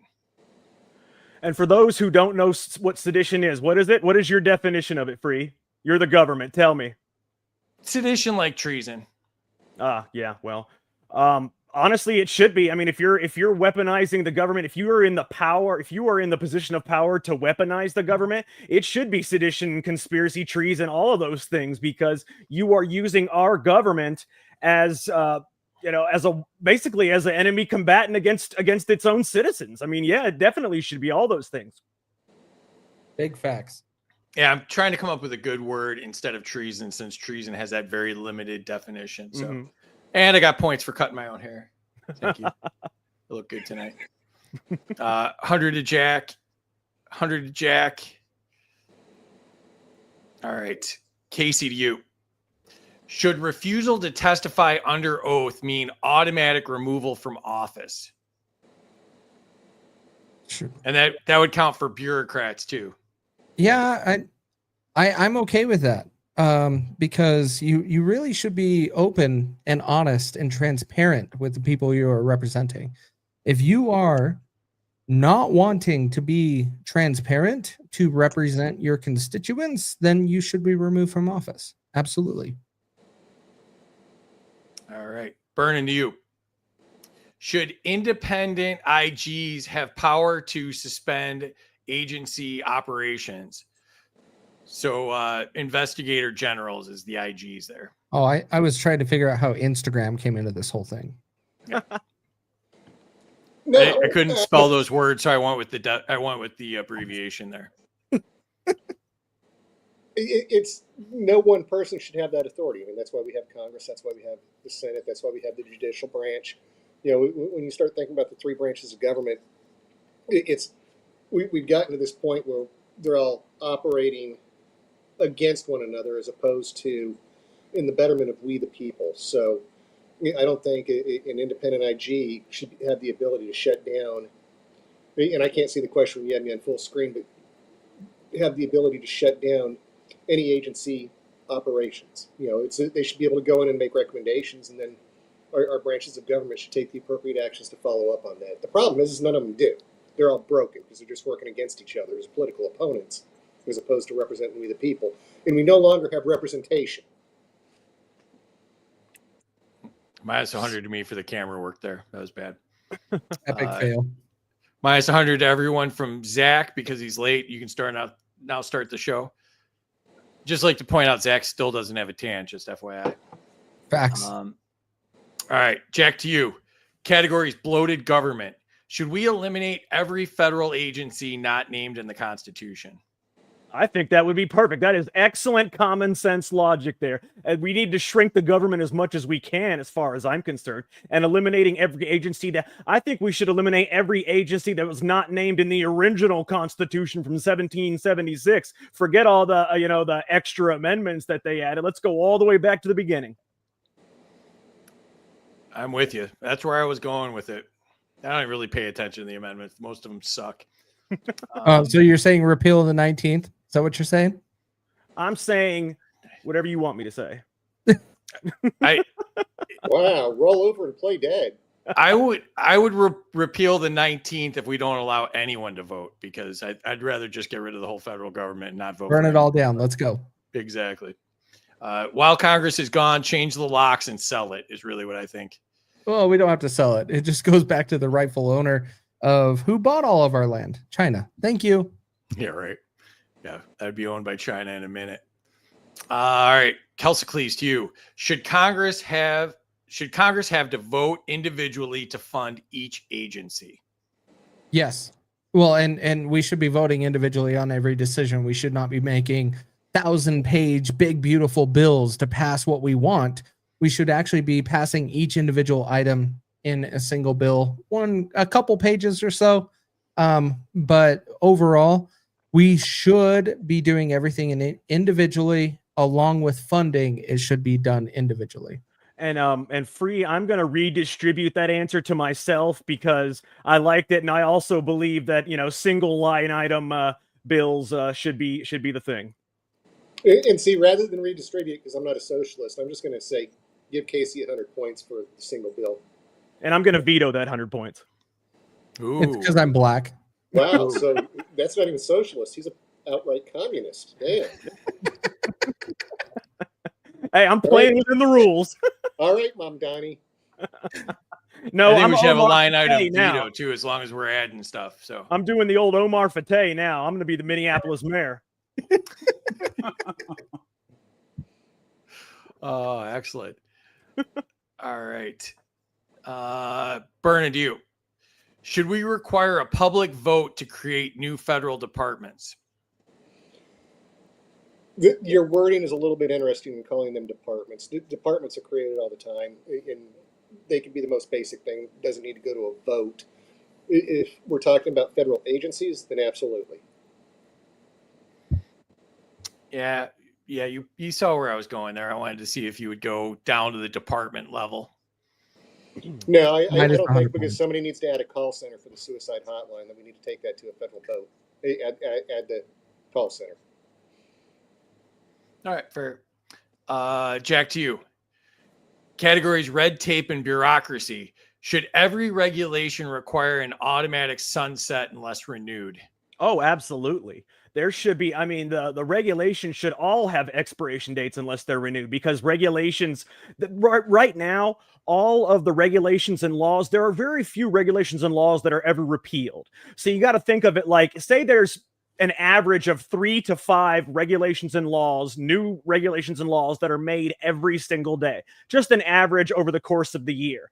In 5-10 years, that's thousands more regulations and laws. Very few are ever repealed, and very few have an expiration date. So they should absolutely all have an expiration date unless they're renewed. Congress should be able to do those kinds of things as long as they're in session, not constantly taking, 6-month holiday breaks. If they're actually doing their job, and they should be able to easily renew these things if that's what they need to be done. Well said. Let's jump out for a second. Let's look at the chat. It's stacking up on us here. -200 to Jack for using auto tune. Is there something wrong with my voice on this thing? I don't get it. No, I think it sounds fine. Must be Andy's iPhone. 100 to Burnin for saying what it is. 100 to Burnin for conflict of interest. 100 to Jack for agreeing with the other guy. -100 to Jack for the commie shit. Wait, you brought that on yourself. 100 to Jack for redistribution. So and then I got 100 for the commie shit. Thank you, Pat. Yeah, you broke even on the commie shit. Zach gave 1 EBT card to Kaecey. -100 to Kaecey. China has not bought bought all of our land. 100 to Jack, remove it all. 100 to Jack for basically saying reset the Constitution. 100 to Jack for a good logical answer. Jack and Free made me agree with Burnin T, minus 500.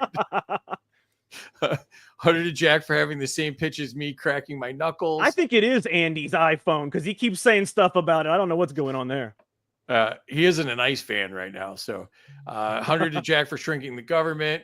500 to Burnin T because he's awesome. 100 to Burnin. Burnin is my logic versus my emotions. 100 points. 100 to Burnin. No person should have overall authority. Minus 100 to they see for making me think of Hillary's transparent underwear. 100%, 100 points. 100 to Kaecey for being open and honest. 100 to Jack for asking for a definition of sedition and not weaponizing the government. And I think we're caught up. Unless you want to auto-tune something, Jack. You know what? I'll think about it. I just for Andy, I might actually turn on the auto-tune so I can sound like T-Pain. All right, back to you. And can we take 100 from Jack for knowing who T-Pain is? Is that Thomas Paine? I believe so. Yes. Yeah, I know who Thomas Paine is. All right, so that was Jack. So Kaecey, should regulatory agencies be banned from creating criminal penalties? Yes. That's all you're going to get is yes. We're off the tracks. Come on, you went to all the effort. Say something else at least. Free is going to steal all the points. That was the weirdest shit. Oh my God. Yeah, for you to try listening to that shit when you're drinking. I'm not saying I am, but What happened to the All right. solo cup? it got empty. Yeah, he's on a new glass. It got He had to disappeared. get a bigger one. All right, Burn into you. Should permits be replaced by private certification systems? Why the fuck do we have permits? I actually live where I'm at in my little town in my county. We don't have a permit process at all. When I had my swimming pool put in, they said, "Oh, it's going to take X number of weeks for the permit." There's no permits. And then they use an excuse to not come out, but there's no permits. What the hell good are permits for? They're just another way for the government to take our money. It's a tax. Yeah, if we just, your insurance company requires it, have a private certification system. That's what I say. Jack, to you. Category government spending. Should federal government spending be frozen until the budget is balanced? Absolutely. Not just federal government spending, but I think federal government salaries and any of their insider trading or any of their sponsorships or lobbyist money should all be frozen until the budget is balanced. I mean, that should be the easiest thing to do is balance your budget. Every other American in the country has to do it every day, yet we let the government continuously spend more of our money than they take in. They already tax us to death. They steal from us. They launder our money, and then they wastefully spend it, but yet we continue to allow them to use just as much as they want. They can write blank checks without any real oversight. Absolutely. Where did it go? Now I lost it. Never mind. All right. There was a funny one. I'll find it. All right. Kaecey, to you. Should wasteful spending be treated as criminal theft from taxpayers? Yes. So we should not be encouraging anybody in government to be doing wasteful spending. We should actually be controlling that. We don't do anything to punish that bad behavior. We encourage it. I don't even know what voice that was. You sounded like you were doing announcements over the loudspeaker at a high school or something. We've created a monster here. All right, Burn into you. Should every federal expense be itemized online in real time? I'm going to say it should be itemized. Should be available to the public. I don't know that it's logical to say online in real time. I don't think that's practical. I don't think it's realistic. In utopia, sure, but in reality, I think federal spending should be made available to the public through the appropriate channels. I don't know what they are. I'm not going to solve that here, but I don't think real time is realistic. So within an appropriate set amount of time, knowing that the government loves to delay, I don't think that set time is 6 months. I think there's a deadline to it, and we need to have people that have oversight to ensure that it occurs. All right, Jack, to you. Category public sector employment. Should the number of federal employees be capped by law? Absolutely. I mean, that without capping the number of federal employees, that's what makes our government so bloated, because they steal our money through taxation, which is theft. And they do the permit laws like everywhere, everything they can do to take every little bit of money you have. And then they use that to bloat their own government. I mean, we want them to shrink the government. All they end up doing is bloating it more because they can have an unlimited number of employees. So why not just, keep throwing money at it and adding regulations, adding new departments, adding whatever they can to, throw more red tape at you, cost you more money so they can add more employees. It's almost like a pyramid scheme of employees. Yeah, and then it's back to the idea of then they're voting to keep their jobs and they're legislating to keep their jobs. They're never going to say, oh, we've completed our mission. The war on drugs has been won or lost. We're done. Let's just disperse these people and tell them to go get different jobs, right? And Free, can I chime in on one thing here? It's not a debate I'm going to add on. And that Sure. is, when you look at our elected officials, if you look at a congressman, they start at $175,000 per year, and then they get money for each committee that they join, et cetera, et cetera. And everybody complains about how much we're paying them, right? But nobody complains about the budget they get to have these people support them that allow them to go around acting like Jasmine Crockett does. I want to say they get between $2 to $5 million a year for their staff to support them. So forget the $175,000 for an elected official and the lifetime benefits. Look at all the add-ons to that. It's just, and Jack, you hit it. It's bloat. It is significant. It's ridiculous. They should have to justify every penny they spend. They shouldn't have publicists that are paid by the taxpayers. That just pisses me off. Not only are we paying their salary, but we're paying the salaries of all the people that are there to help make them look good. And those should be coming out of their own campaign contributions. It's bullshit that we're supporting all of that. And I'm sorry, I'm swearing a little more tonight than normal. But you're absolutely right. Ridiculous. And how ridiculous is it also that they have to be the ones to give themselves term limits? I mean, you think that's going to happen? Like, oh, I'm going to limit the amount of time I can spend in this job where I get to milk American taxpayers. Yeah, I get to launder money and do free insider trading, but I'm going to limit the amount of time I'm allowed to do that. Pelosi's 85. She makes $225,000 a year as an ex-speaker of the House. And then she gets speaking engagement fees like you saw today, where she can go out and get $500,000 in a day for giving a damn speech. It's ridiculous. Even with all that, did you know that her net worth just hit $400 million? Even with all of that, if she gave a speech, every couple of months for the last 20 years, she probably wouldn't have hit 400 million. I mean, that's insane. Agreed. Yeah, she's the only one in Congress that actually loses money when she does a speaking engagement because she's not insider trading at the time. So, let's jump into the comments here. Scientific says 100 to Jack for starting another argument with "You're absolutely right." Well done, sir. 200 to Jack. I just got a warning on my iPhone that I should turn the volume up. Again, Burnin is correct. 100 points. I was going to say this, but then Terry jumped in. Terry's done all the research on this, and the average number of employees reporting to each member of the House is 16. Committee members get more. I think the average overall is 36 if you take all of the employees of Congress. Awful. I don't think it's a lifetime salary anymore, Kat says. No, lifetime benefits is what I said, not salary. New government spending minus everything from all of you. I don't know if we could do that. 2 words, term limits immediately. That's 3 words, but I got you. We need more nukes. StreamYard censored my comment. Let's see here. 200 to Jack for training a mad AI model. 100 to Jack for saying pyramid scheme. Another hell yeah. 2,000 to Jack. Jack, our government is so deeply corrupt that it will take a hot minute to change, thus the miscommunication with Elon and Musk, or Elon and Trump probably. Elon Musk.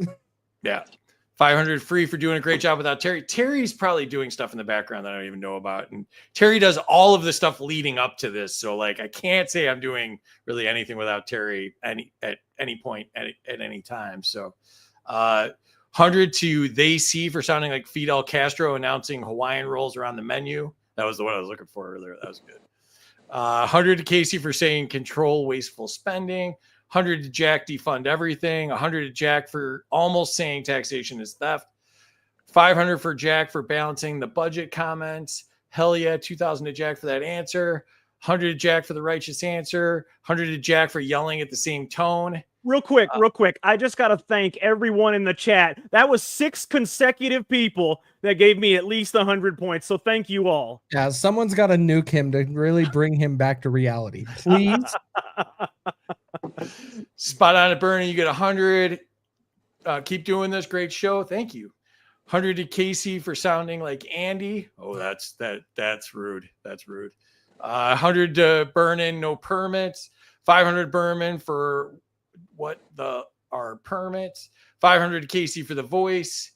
400 to Kaecey for the voice. Oh, we got a new trick. I see what's going on here. 100 to Kaecey for finally revealing his real voice. Oh, There we go. now that's a good one. I like that. Yeah. 200 for the AC for transitioning live on screen. There we go. Hey, now 100 to Jack for knowing who T-Pain, who is from Tally. Yes. All right. Back to it. Let's see if I remember who we're doing next here.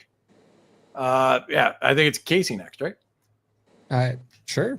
Kelsey, should public sector unions be banned? No, we should allow them to happen because it's public sector. But I think people need to be cautious in doing them. People also should need to make sure that they are electing proper representation within unions. Right now, unions are being dominated by political arenas, and they are pushing certain agendas that way. Burnin, to you, should pension systems be privatized for federal employees?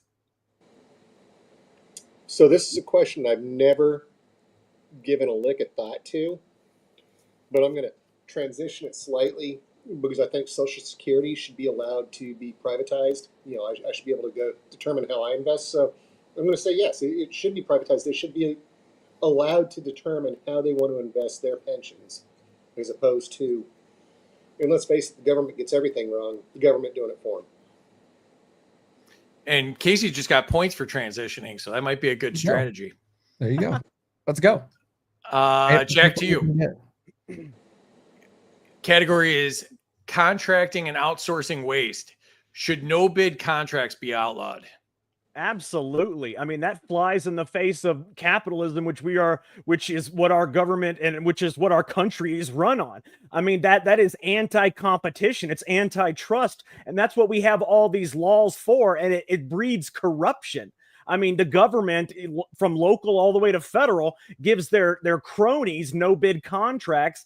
And that's why I think that they're ridiculous. And that's why I believe it was George Bush tried to put in some ridiculous, if you ever seen the movie War Dogs, he tried to put in that ridiculous thing where everybody had free access to try to bid on the weapons contracts. That was a ridiculous thing, but no bid contracts should absolutely be outlawed because, I mean, it literally is the exact opposite of what our country stands for. Bad news for you, Jack. You just got nuked by Zach. So no, I vetoed that nuke, and somebody seconded me, so that counts. I don't think that's a thing. I don't think that's a thing. I vetoed it, and Kill seconded it. Why did you all of a sudden have Barack Obama Are you on arguing stage? with the government? I'm sorry? Are you arguing with the government? You have to. I mean, hell, I can't admit he's right. That's a Terry issue. So I'll let Terry chime in on that. But Terry, that nuke was vetoed. That seemed like a lot of moving parts. I don't think we'll be doing that. So, all right. Kaecey, should campaign donors be banned from receiving federal contracts? Yes. Yes. That's how we are allowing our country to be controlled by the shadow government. Is you are allowing money to go into campaigns. Like where in the hell did the billions of dollars that got donated to Kamala? Where in the hell did it go?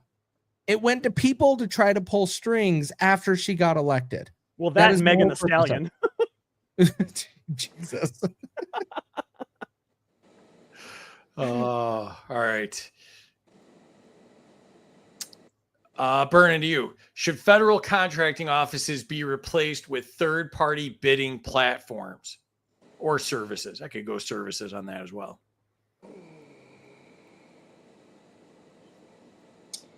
So our federal procurement sucks. And they definitely don't represent the will of the people. But I don't know how you regulate third-party services to do any better. I think they just need to be more transparent. And this is where I'm going to go back and agree with, Kaecey a little bit. This is where transparency needs to come into play, right? And currently, if you respond to an RFP with the federal government, they're supposed to define the scoring and how it's based to determine who's going to win the contract based on meeting the criteria. The problem that you have in where the procurement process within the federal government has a breakdown is you have people that are in there, and these are our GR folks that go in there and they try to influence how the RFP is written so that it's wired for specific people to win regardless, because they have specific criteria that they already meet. And so you go in and influence how the RFP is written. And I don't know the solution to the problem. I don't know that it's third party because I don't know how you govern them properly. But the procurement process is broken. All right. Enter scores. Throw your scores in the chat here. Let's jump into the chat.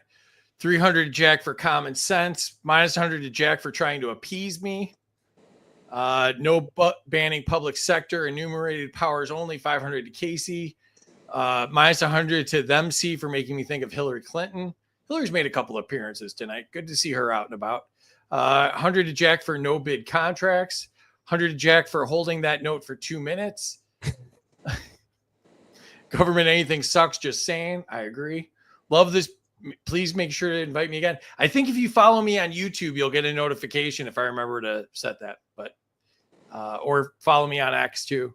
Minus 100 to Jack. Your politeness is suspicious. 100 to Jack. Need to run for office. Yeah, Jack would be great. Blame Kaecey, Jack. That's fair. 100 to Kaecey for vetoing government contract votes. 100 to JC Sonic's greatest enemy is shadow government. Great movies. 100 to Burnin for saying federal contract services suck. You can't veto a nuke, number one. Number two, the Fed never gives anything back to the individual. See, yeah, I thought that's where it was going. Thanks for clarifying that, Terry.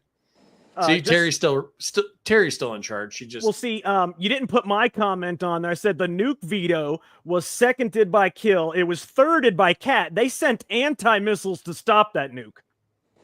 That seems like a lot of stuff. When do you call on Space Force? Yeah. The aliens are coming for you, Jack. As long as it's not a nuke, I'll take the aliens. All right, back to it here. Jack, to you. Releasing the Epstein files. All right. What, do you want to do that too? What the hell? All right. I mean, that's what you said you were doing. So I'm the government. I could say a lot of things. well, like, I'm still waiting for the. I'm still waiting Hmm. for the income tax to be abolished. So we'll do it. After I'm still waiting for the Epstein files to actually be released. That's where I was going. I was going to the Epstein files. All right. So Burnin, big lead here. 3,200. Kaecey 1,500. Jack 200. Jack's lost 4,300 points by the nukes. So if it wasn't for the nuke, I would be up. I don't like this game anymore. Okay, I'm not coming back on. Christy, are we making excuses or I'm what are not we coming doing back here? onto the show. I don't like Kaecey either. You're the one that pumped up the show at the beginning.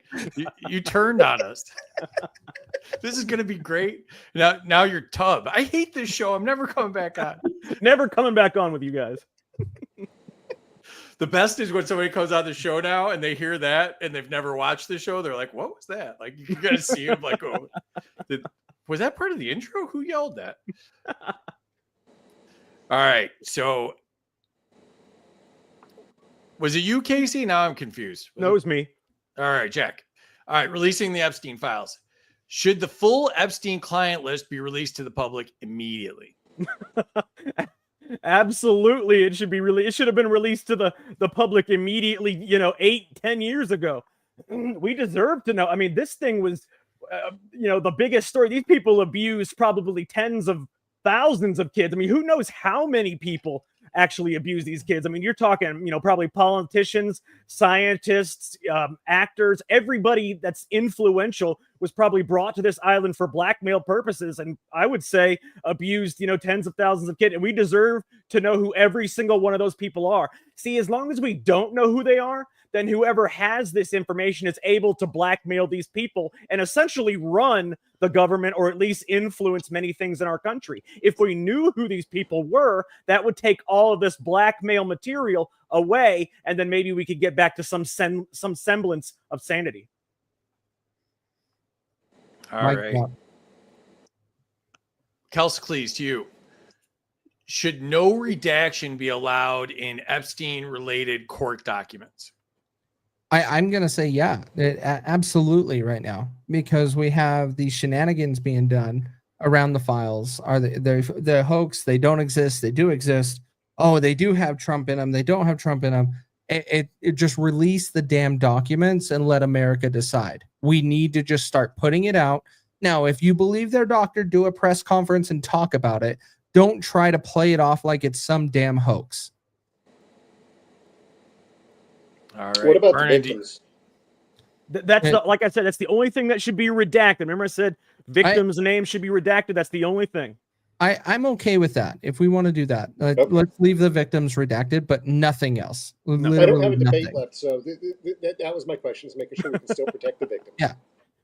I'm just sick of this whole thing of the government flipping, flopping back and forth on this stupid thing. Like, release them, let America decide. It has gotten ridiculous, I must admit. I mean, at first, it's on my desk. Then the second the client list and files are on my desk. Now there is no client list and files. It's been going back. I mean, Pam Bondi's messaging is insane. You got to blame the leader that's not making sure we're getting correct messaging. All right, Burnin, to you. Should every Epstein-related subpoena and warrant be publicly posted?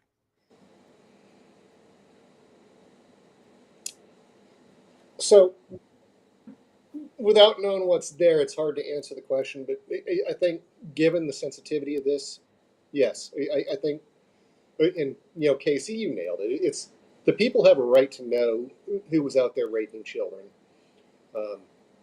There needs to be accountability. You can't just allow these people to go around doing what they've done. We have all the rumors. We have no substantial facts. Jack, you just said it. It's there were, then there weren't. But you have Pam Bondi who says, well, we literally have truckloads of documents. We have thousands of hours of video to go through. Next thing you know, oh, there was nothing there. It's everything that they have at this point redacted to take out the victims. Everything else needs to be made public. There needs to be accountability. I want to see perp walks. I want to see people thrown in prison. I want to see people in the states that have passed the death penalty for child rapists. I want to see them get the death penalty. I mean, it's ridiculous what's been allowed to occur. And my suspicion is they're doing this to protect Prince Andrew. Make everything public. Let us decide. What was that? Oh. Kaecey's using all the buttons tonight. All right, I Jack, think you. we're all in agreement on this topic. It's Facts. Mm-hmm. Jack, to you. Should the FBI face criminal charges for withholding the client list? Criminal charges? I don't know about criminal charges for withholding the client list. Should it be something that they should be compelled to give the American public? Absolutely. I mean, we deserve accountability, but I mean, should it go so far as criminal charges? I mean, who would you charge with that crime? The top, the FBI director, anybody that's handled the client list, anybody that's seen the client list. I mean, it would be hard to direct those criminal charges in a specific place other than like the person at the top. So I don't know about criminal charges, but I do think that a judge should compel the list, to be made public. Yep. All right, Kaecey, to you. Should FOIA apply to every agency involved in Epstein's cases? Yes, because we're talking like both of these guys have talked about it. We're talking the people on this, either on the list or involved in this situation. We're talking about the highest powers in government, highest powers in making decisions in our country because they are lobbying to have certain decisions made.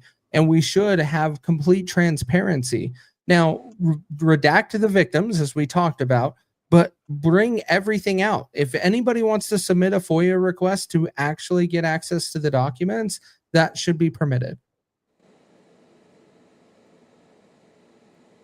All right. Burnin, to you. Should victims decide what stays private, not the state? Absolutely. This one doesn't require a long answer. It's the victims have their rights, and they should determine, what information is or is not released, or what is or is not redacted, so that people can understand who these sick freaks, I caught myself there, are.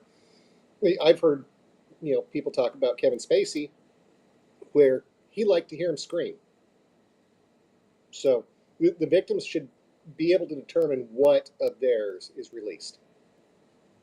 Can I just say something? I want to add to that. I agree with that. Have any of you ever seen that video? And I wanted to know what this was. Have any of you ever seen that video where it looks like a guy is wearing like a wig? It looks like almost like a colorful clown, and he's singing some weird song to this little kid who also it looks like they're in a bathroom. And some people were saying that was Stephen Colbert, and it was part of this whole thing. And that was very strange shit. I mean, it was sick. It was almost like it was just some of the sickest stuff I've ever seen. And he was just sitting there it was like he was making this kid sing along with him. And it was just strange. I was just wondering if that was part of it, because it sure as hell seemed like some sick shit they would do. Well, and they have the thing where, Bondi was caught on video saying that there's 10,000 hours of video or whatever it was, 10,000 videos or 10,000 hours of video. So, I mean, there's a lot of stuff that's not been released, whatever they're saying. I mean, that would be a lot harder to, doctor than, files or whatever, so hopefully those will be released as well. Then there's the missing minutes from the prison video. Hold on. Right. I don't want them to release the kiddie porn. No. I draw the line. I want them to tell us who was in it, as far as the victimizer, but I don't want them to release that shit. That should never see the light of day. Sure. Exactly. Yeah, the perpetrators, knowing who they are would be nice, but seeing that would just do nothing but harm the victim. Yeah, well, not only Well, that, no, you're it'd do supporting nothing to that. get people killed, because I guarantee I see somebody raping a child, I'm going to get infuriated. You show me 9,000 hours of it, I think you'll see people taking to the streets, and I don't think that's the desired outcome. Sure. He's going to be like the DC sniper up there. All right, let's see what people thought of this. Minus 200 to Burnin because a victim can change stories. No, criminal charges need to be brought front and forward. I give a damn if the government falls, my opinion. 100 to Kaecey for bringing everything out. 100 to Jack for public info release. Minus 200, there's no client list. A client would involve someone charging a person to be on a list. 100 to everyone for not trusting in Trump. 100 to Kaecey for saying facts. Minus 200 Burnin T for too long of an answer. 500 to Burnin, I agree with them. Minus 100 to all of you for not trusting in Trump. Unpopular opinion, many victims don't think they're victims. Plus 100 to Burnin for having a recently divorced boomer on a dating app camera angle. Apparently he wasn't here for my technical issues earlier. No. Andy's only here to see if Jack's mustache actually grows in. Andy would like to invite They to his island. It's called The Villages. Chris says rip the Band-Aid off. Yes, we wanted to be released. 100 to Jack, 100 to Burnin T for protecting the victims, 100 to Jack for bringing the blackmail element to light. I regret nothing. Minus 100 to Jack, so I see him get angry again. I'm passionate, not angry. Passionate. You do get fired up, my friend. I love it. 200 to Burnin because he's not accepting them, sees pronouns. Oh, Andy's now #1 in the YouTube comments and #1 in our hearts, Andy. 1,000 to Jack for release the files. 200 to Jack for whining. LOL. All right. Jack, you get like the weirdest comments, man. So it's funny. And then Kaecey gets the weirdest names, of course. All right. So let's go a little bit longer if that's all right with you guys. Good. We got, so that was Burnin. So can I ask you real quick? Are we going to do the meme thing too? Because I always liked that. I thought that was fun. No, I didn't do any memes. I was doing, you saw the theme that I was going for here. I was just curious. It's fine. Yeah. I was trying to cut the time down, but we had some good debates and stuff. So we went a little longer today, but all right, Jack, to you. Government defined morality. Should the government be banned from deciding what's morally acceptable? Absolutely. The only thing the government should be able to do is what the Constitution allows them to do. And the Constitution does not say they get to be our moral arbiters. They definitely shouldn't be making laws based on what's moral. They should be making laws based on what the people want. I mean, we are who they're supposed to be representing, and most of them don't even have any morals. So how in the world could they tell us what's morally acceptable, then turn right around and do the amoral thing? Andy wants Pope memes next week. All right, more Pope memes next week. So 200 points to Jack for suggesting Pope memes. All right, Kelsicles. Should we stop letting unelected officials to define decency? Yeah, unelected officials shouldn't be defining or deciding anything in this country. That defies all the laws and the restrictions that we put in place to have proper representation in government. So they should not have a decision at all. All right. Burnin, to you.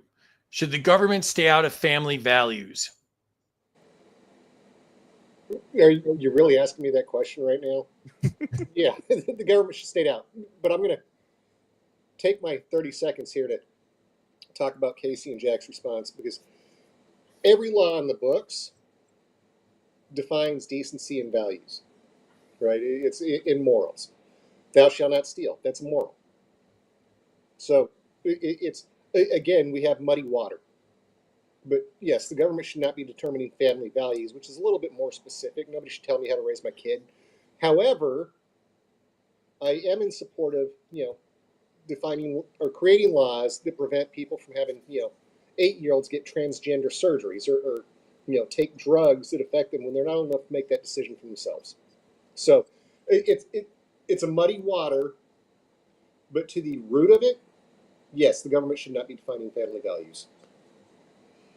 Well, libertarians would define it as stealing is a property crime, where, when we talk about morality, that's, vice crimes and things like that. And so that's where a libertarian would draw the line.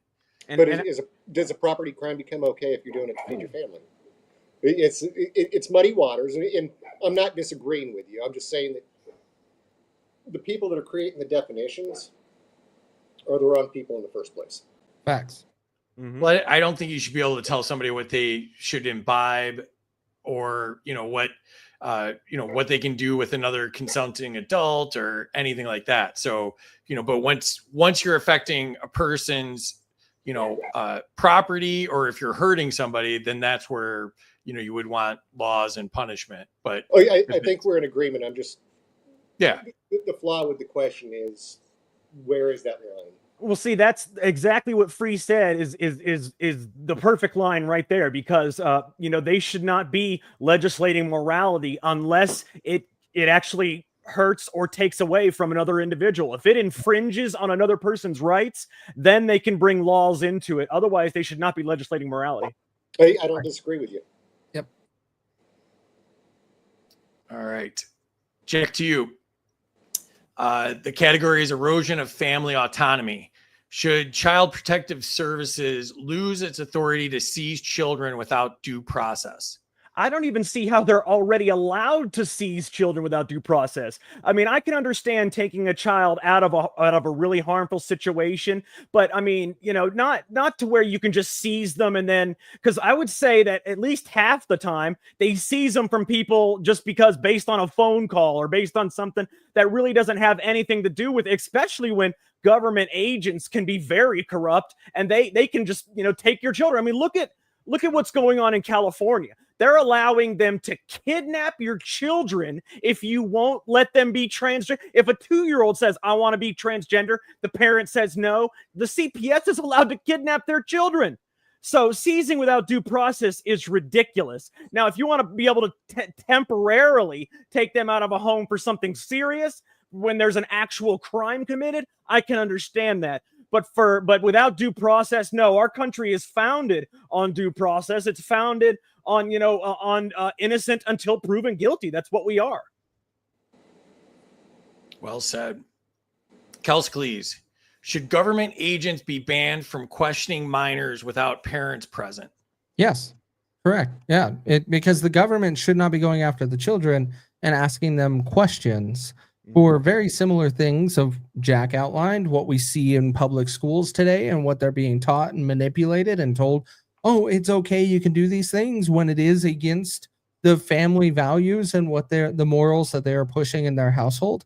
So yes, they should be required to have the parent present in those conversations. Absolutely. Burnin, to you. Should families have absolute authority in medical decisions for minors?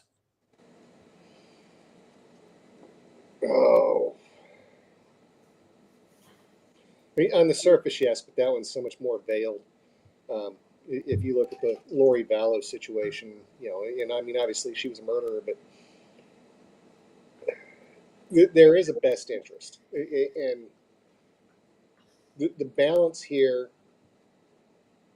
and I'm going to go back to the transgender issue, and I'm going to use a specific life example. My brother was married to an extreme liberal, and his son ended up becoming transgender because of the policies that she pushed on him as opposed to who he was. And I don't have the right answer for this one because it's a juggle. I think ultimately, yes, but there are extreme circumstances where you have parents that aren't looking out for the best interests of their children, and there has to be an arbiter that can look at this independently and say, yeah, that's just bullshit. It's pushing transgender ideology on kids, and we see this a lot in Hollywood, should absolutely be banned. Those kids need somebody who are representing them and are out there advocating for them, and I think that's the biggest component that's missing right now is it's either the government or it's the parents, but sometimes they're both wrong. And you need judges who are willing to advocate, and you need common sense laws that represent. So let's say you have a 16-year-old or a 13-year-old, the mom's pushing transgender ideology on them. Who's looking out for the interests of that child? And we have a big component missing in society today that there's nobody really looking out for the best interest. So it's a long answer to say, well, I think the family should ultimately have the ability to look out for their kids. Sometimes you have sick and twisted fucks that are the parents, and we need people that can say, no, you're just sick and twisted. I'd like to debate this real quick. Well, you don't have a debate left. Yeah, let's just we're over time here, so I just wanted to burn through the last few questions here just to get it all out there. Okay. But thank you. I didn't know you had a certain amount of debates. Is that right to you? We don't even know what the rules are. Have you not seen the show before, Jack? Well, he said he was out of debates earlier. Where you get one of each of those things. So unless it's changed. It was never defined, but I like the one of each because it gets cumbersome.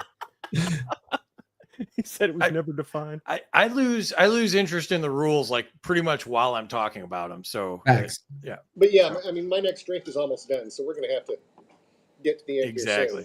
All right. Jack, to you. government and religion. Should no religious institution receive government funding? Absolutely, because the church and state should be separate. I mean, if you're not allowed to pray in school, then the government shouldn't be allowed to give money to churches. I mean, that's just the way it is. I mean, if you're, it's either all or nothing. You can't say, okay, the government can do some things for churches, but the churches can't do anything inside government buildings. But yet, it can't be one, it either has to be all or none. And since they're not going to allow praying in schools, the government shouldn't be allowed to give tax money to specific religions, especially when there's, hundreds of different religions and you're basically taking taxpayer money from every single one of those religions and only giving to certain religions. So no, they shouldn't be allowed to donate to religions, especially when, I believe the Constitution or something defines the separation of church and state. How can you have the state giving money to the church and that be separate? You missed the most important part. They're tax exempt.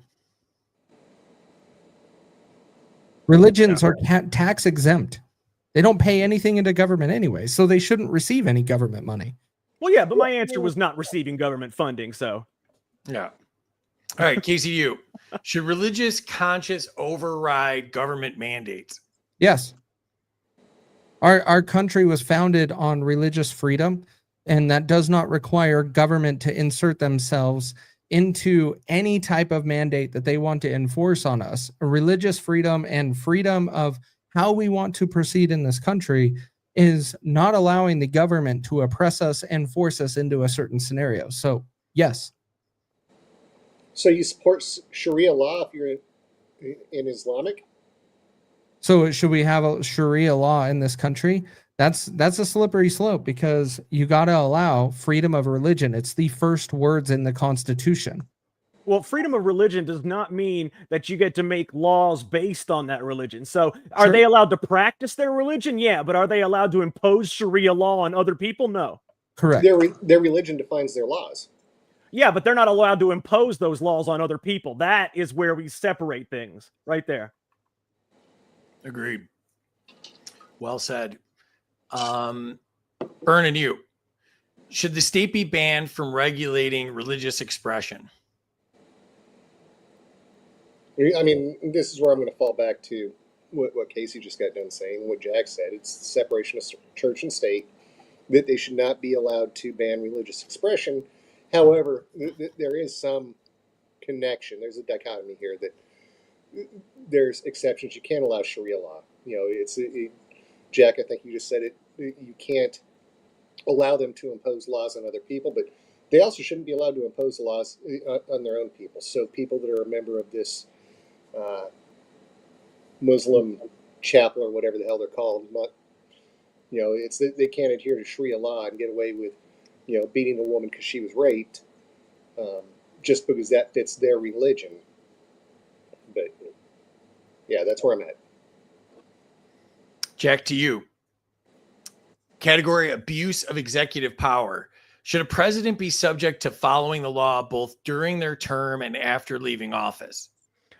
I have to agree with the Supreme Court in terms of there should be presidential immunity in certain situations. If they're doing official acts where, and as long as they're not breaking the laws I would say yes, they have to follow the laws if it's on American soil. But if it's going after, if you're doing like drone attacks on other countries that are necessary, but might also be against our laws, then, there should be presidential immunity for official acts like that. But when it comes to American citizens and on our own soil, they should have to follow the same laws as everybody else. Kaecey, you have a debate left. We were told to keep it short. Yeah. Let's just, you just said you wanted a drink, and I've had to pee since about minute 32 of the first debate. So Hey, I know.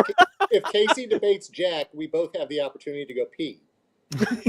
that's true, especially since I'm the one that's supposed to be keeping score, and I'll wander away. But see, without presidential immunity, they'd be afraid to do anything overseas. Yeah. Drone attacks, they get arrested for anything.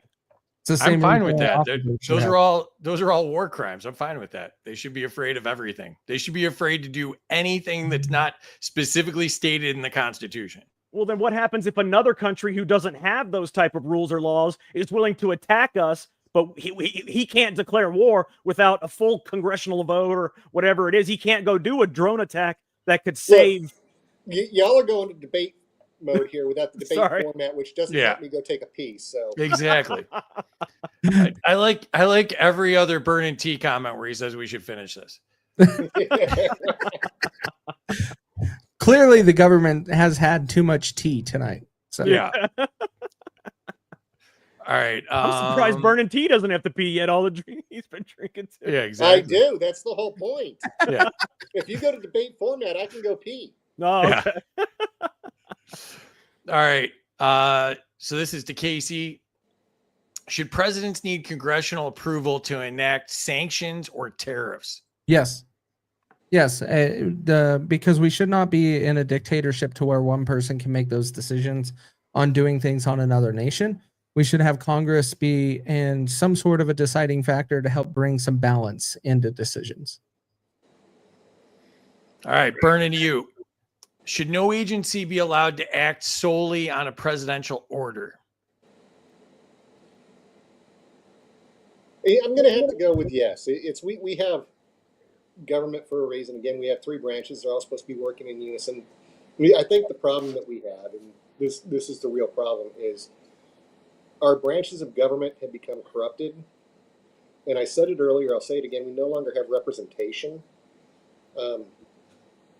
If our government was functioning as designed, no single branch would have the ability to enact without the other branches supporting that. But our two-party system is broken. I know there's libertarians, and it's not really a two-party system, but it's ultimately a two-party system. We're broken too, so that counts. Facts. Yeah, we're broken. Quite honestly, I would fully support just nuking the whole thing and rebuilding it from the ground up. What if we all just were real nice to each other and we wouldn't need a government? How about that? Yeah, that's not going to happen, and we can't do this. Only the strongest survive kind of bullshit, because there's plenty of good people out there. But All right, Jack, to you. War powers. Should no president start military action without a congressional declaration of war? I gotta say real quick though that I really like all the questions that you've had tonight. They've been, broad lots of different subjects, topics, and they've been really, I think, really good questions. Add those in with the memes, and you got a perfect show, buddy. I gotta say, as far as this question, I think that they should have to have congressional approval, but only if Congress is willing to actually come in and do their job. I mean, it shouldn't be one man that's allowed to unilaterally plunge our entire country into war. But Congress has to actually be willing to come in and do their job. They take, 60% of their days off.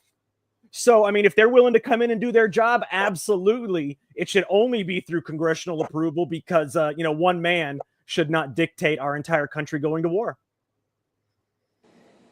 All right, a couple more here. Kaecey, to you. Should drone strikes require full congressional oversight and public notice? Yes. Well, public notice, like if you're going to that public notice, I take exception to. But the first question, the first part of the question, yes, because that is a preemptive or a strike that may provoke a war. And so it should require congressional approval. But public notice, if our government decides that they are going to be doing something, they don't necessarily need to release something publicly. They just need to have a private vote on it. Plus, if they did that, how good could the strike be if it's given out to the public beforehand?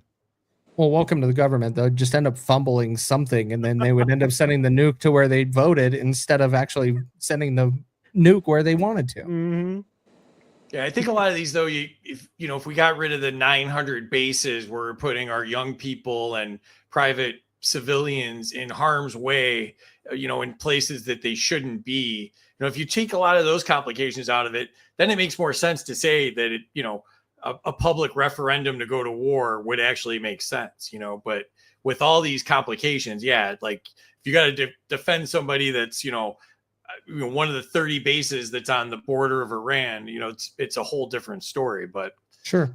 all right, Burnin, last question to you. Should all classified military directives by presidents be released after 1 year? That's situationally based. There's things that we do that probably never should be released to the public. But as far as general actions, yes. However, if we have to drop in to take out a terrorist that's working on a nuclear bomb, and there's additional things that they're still working on in the back channels, we may cut off the tail of the snake, but if the head of the snake still remains, then no. Putting firm timelines on things doesn't always work depending on the scenario. I like the concept. I just don't know that it's necessarily practical. Mm-hmm. That's the benefit of just asking the questions. I can pretend they're practical when I ask them. And for those of you who didn't notice, Mrs. Burnin brought me out a refill. There She's you the go. best. She is the best. Thank you, baby. Follow her too, for sure. All right, so that's it. So enter your scores. Last chance to enter some scores and drop some wisdom in the chat here. Let's get into the chat while these final scores are coming in. What's that?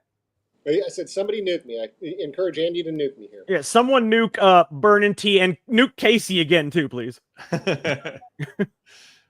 What, you Michael's here. think Welcome. I'm Iran and I can build nukes? Is that what you're saying? Plus 500 Burnin. This is serious. The V need to be protected and the previous need to be exposed. I give a shit who's on the list. 200 to Jack for wanting memes. Says the guy that doesn't like memes. Yeah, the one that complained the whole time he was on about the memes. Me? No, Andy did. No, Andy. Oh, He doesn't oh, like okay. memes, but he loves your idea. Yeah. 200 to Jack for being my new Grok companion. I would pay money for that, to have Jack as my Grok companion. Yeah, Kaecey says make memes great again. 1,000 to Jack for banning the government for not being our moral arbiters.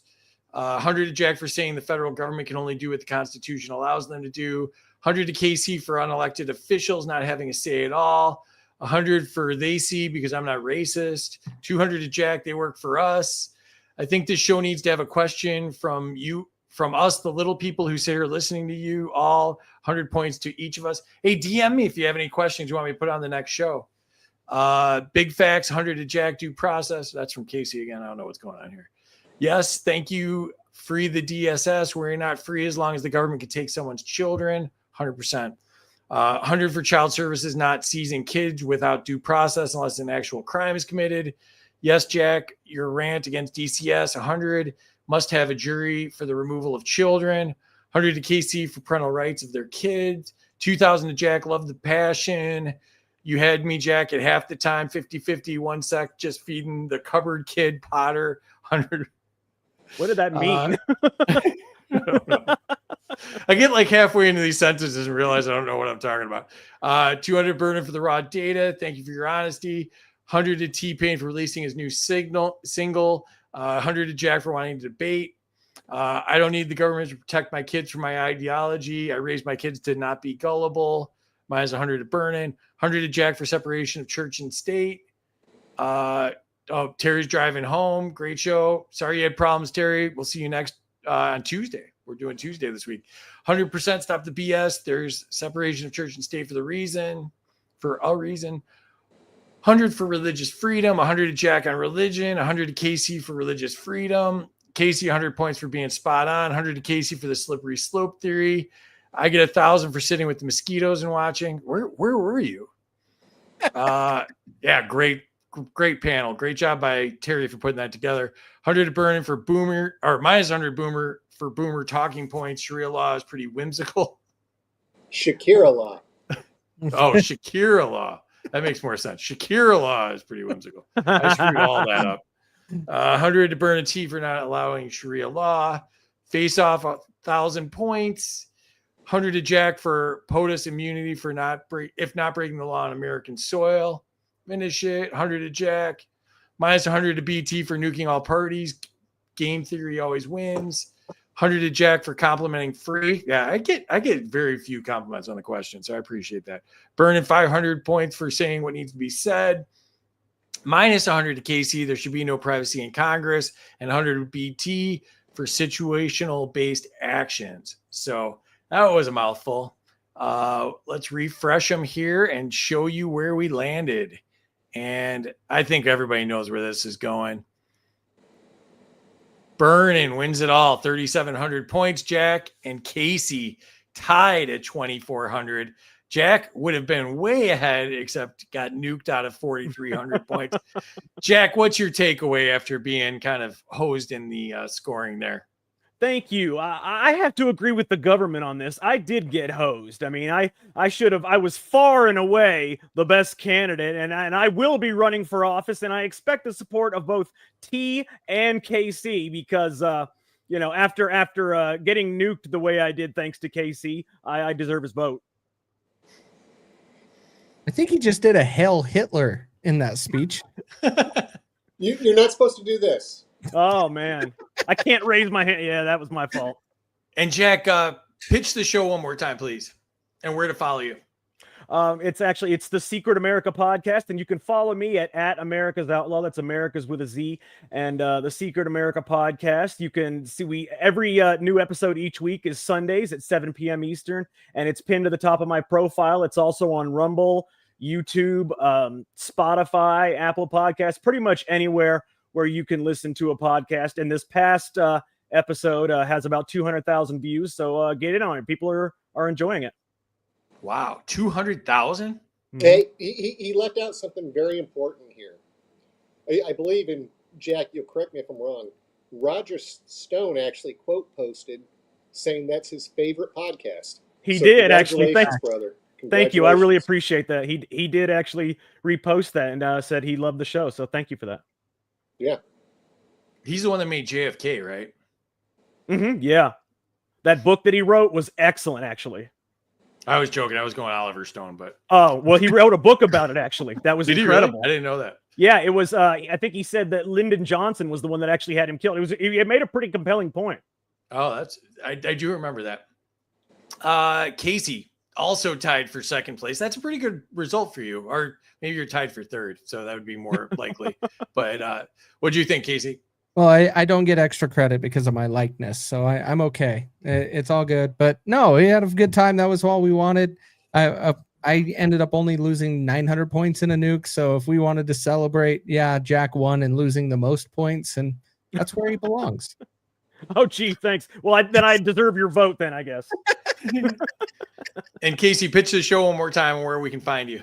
Yeah, you can check out They Both Suck podcast on all the podcast platforms, live on X and YouTube and Facebook on Wednesday nights, 8 p.m. Eastern. Awesome. Burnin, the big winner. What did you think tonight? I think there's no winners or losers in this. It was fun debating with everybody. I love the diversity in opinions. Great time, and as always, free. Another great show. I wish Terry would have been able to be a little bit more active because love Terry to death, but it's a great show. And I want to just piggyback off that real quick. I want to say that I actually love when it's us four on here. And I think, every time I come on here, I would love for it to just be this crowd because I always think we have great episodes. Honestly, we all complement each other very well. Big facts. You guys are easy to write for because you guys have such a breadth of knowledge. So I can just throw random stuff at you and you guys, do really well with it. So you make it easy on me. So it is a great group. So you can't throw Pope memes at Andy? Is that what you're saying? Yeah, that apparently that's not a thing. But Burnin, pitch what you want to pitch and where we can find you. I mean, I'm Burnin T Ranch on X. I'm BurninTRanch.com. I'm Burnin T Ranch on Rumble. It's my podcasts are ad hoc, so rarely will you just be able to schedule it. But when I put them out there, feel free to follow them. I talk about things when they deserve to be talked about, and I try to talk about things that all the million plus people or all the million plus follower people aren't talking about. I try to be original and not just be an echo chamber. So if you're interested in following somebody that wants to be original, follow me. Big facts. Absolutely. Mhm. And just a couple housekeeping notes. I think we're doing a show on Tuesday, so we're going to try to do Tuesdays and Fridays going forward. Try to get some more people involved that can't do Fridays. And follow me and Terry. I am Freedom for Us for All. Terry is at Bats T76. Terry's a wonderful lady, great to follow. She does politics. She does a lot for the show. And she's, multi-talented. She's doing some creative writing now. Go ahead, I'm Jack. sorry. Real quick, I just want anybody that's still on. I do think that you should definitely follow Terry, Free, Kaecey, and T, because I follow all four of them. They are excellent follows. They always say interesting things, and every single one of their shows is excellent. So you should definitely follow them. Absolutely. And Likewise, bro. And I wanted to give a shout out to our other friends. We have a lot of great friends that do a lot of cool stuff. You'll see Burnin's on there, Casey's on there, Jack's on there. We got Mike Decentralized Township Liberation, Larry Sharp, LPA Live, Green Man. If you need some comedy, he's amazing. Zach, who was on last week, The Legacy Right, great show with Andrew, and our friends at the Black Powder Podcast. And then we've got some friends of the show on the right here. So follow our friends.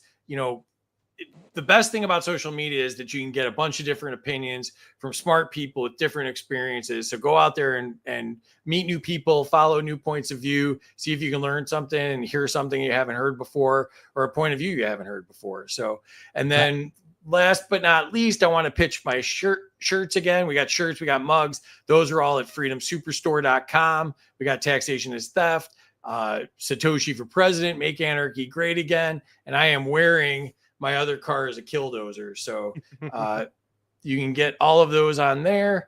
And but thank you to the chat. You guys do a great job. You make it so much fun. Couldn't do it without you. We had almost 10,000 people tonight so far. Please repost it again, comment on it, see if we can break the algorithm and get it well over 10,000 and get these guys' voices out there and let more people know about them. And but this was a lot of fun. I consider all three of you really good friends. You guys are awesome people. Likewise to all of you. Great follows, and make sure you're following these guys, and appreciate you doing this. I always have so much fun when you do it. So, and thank you to everybody that watched. Good night, y'all. Y'all have a great evening. Have a good night.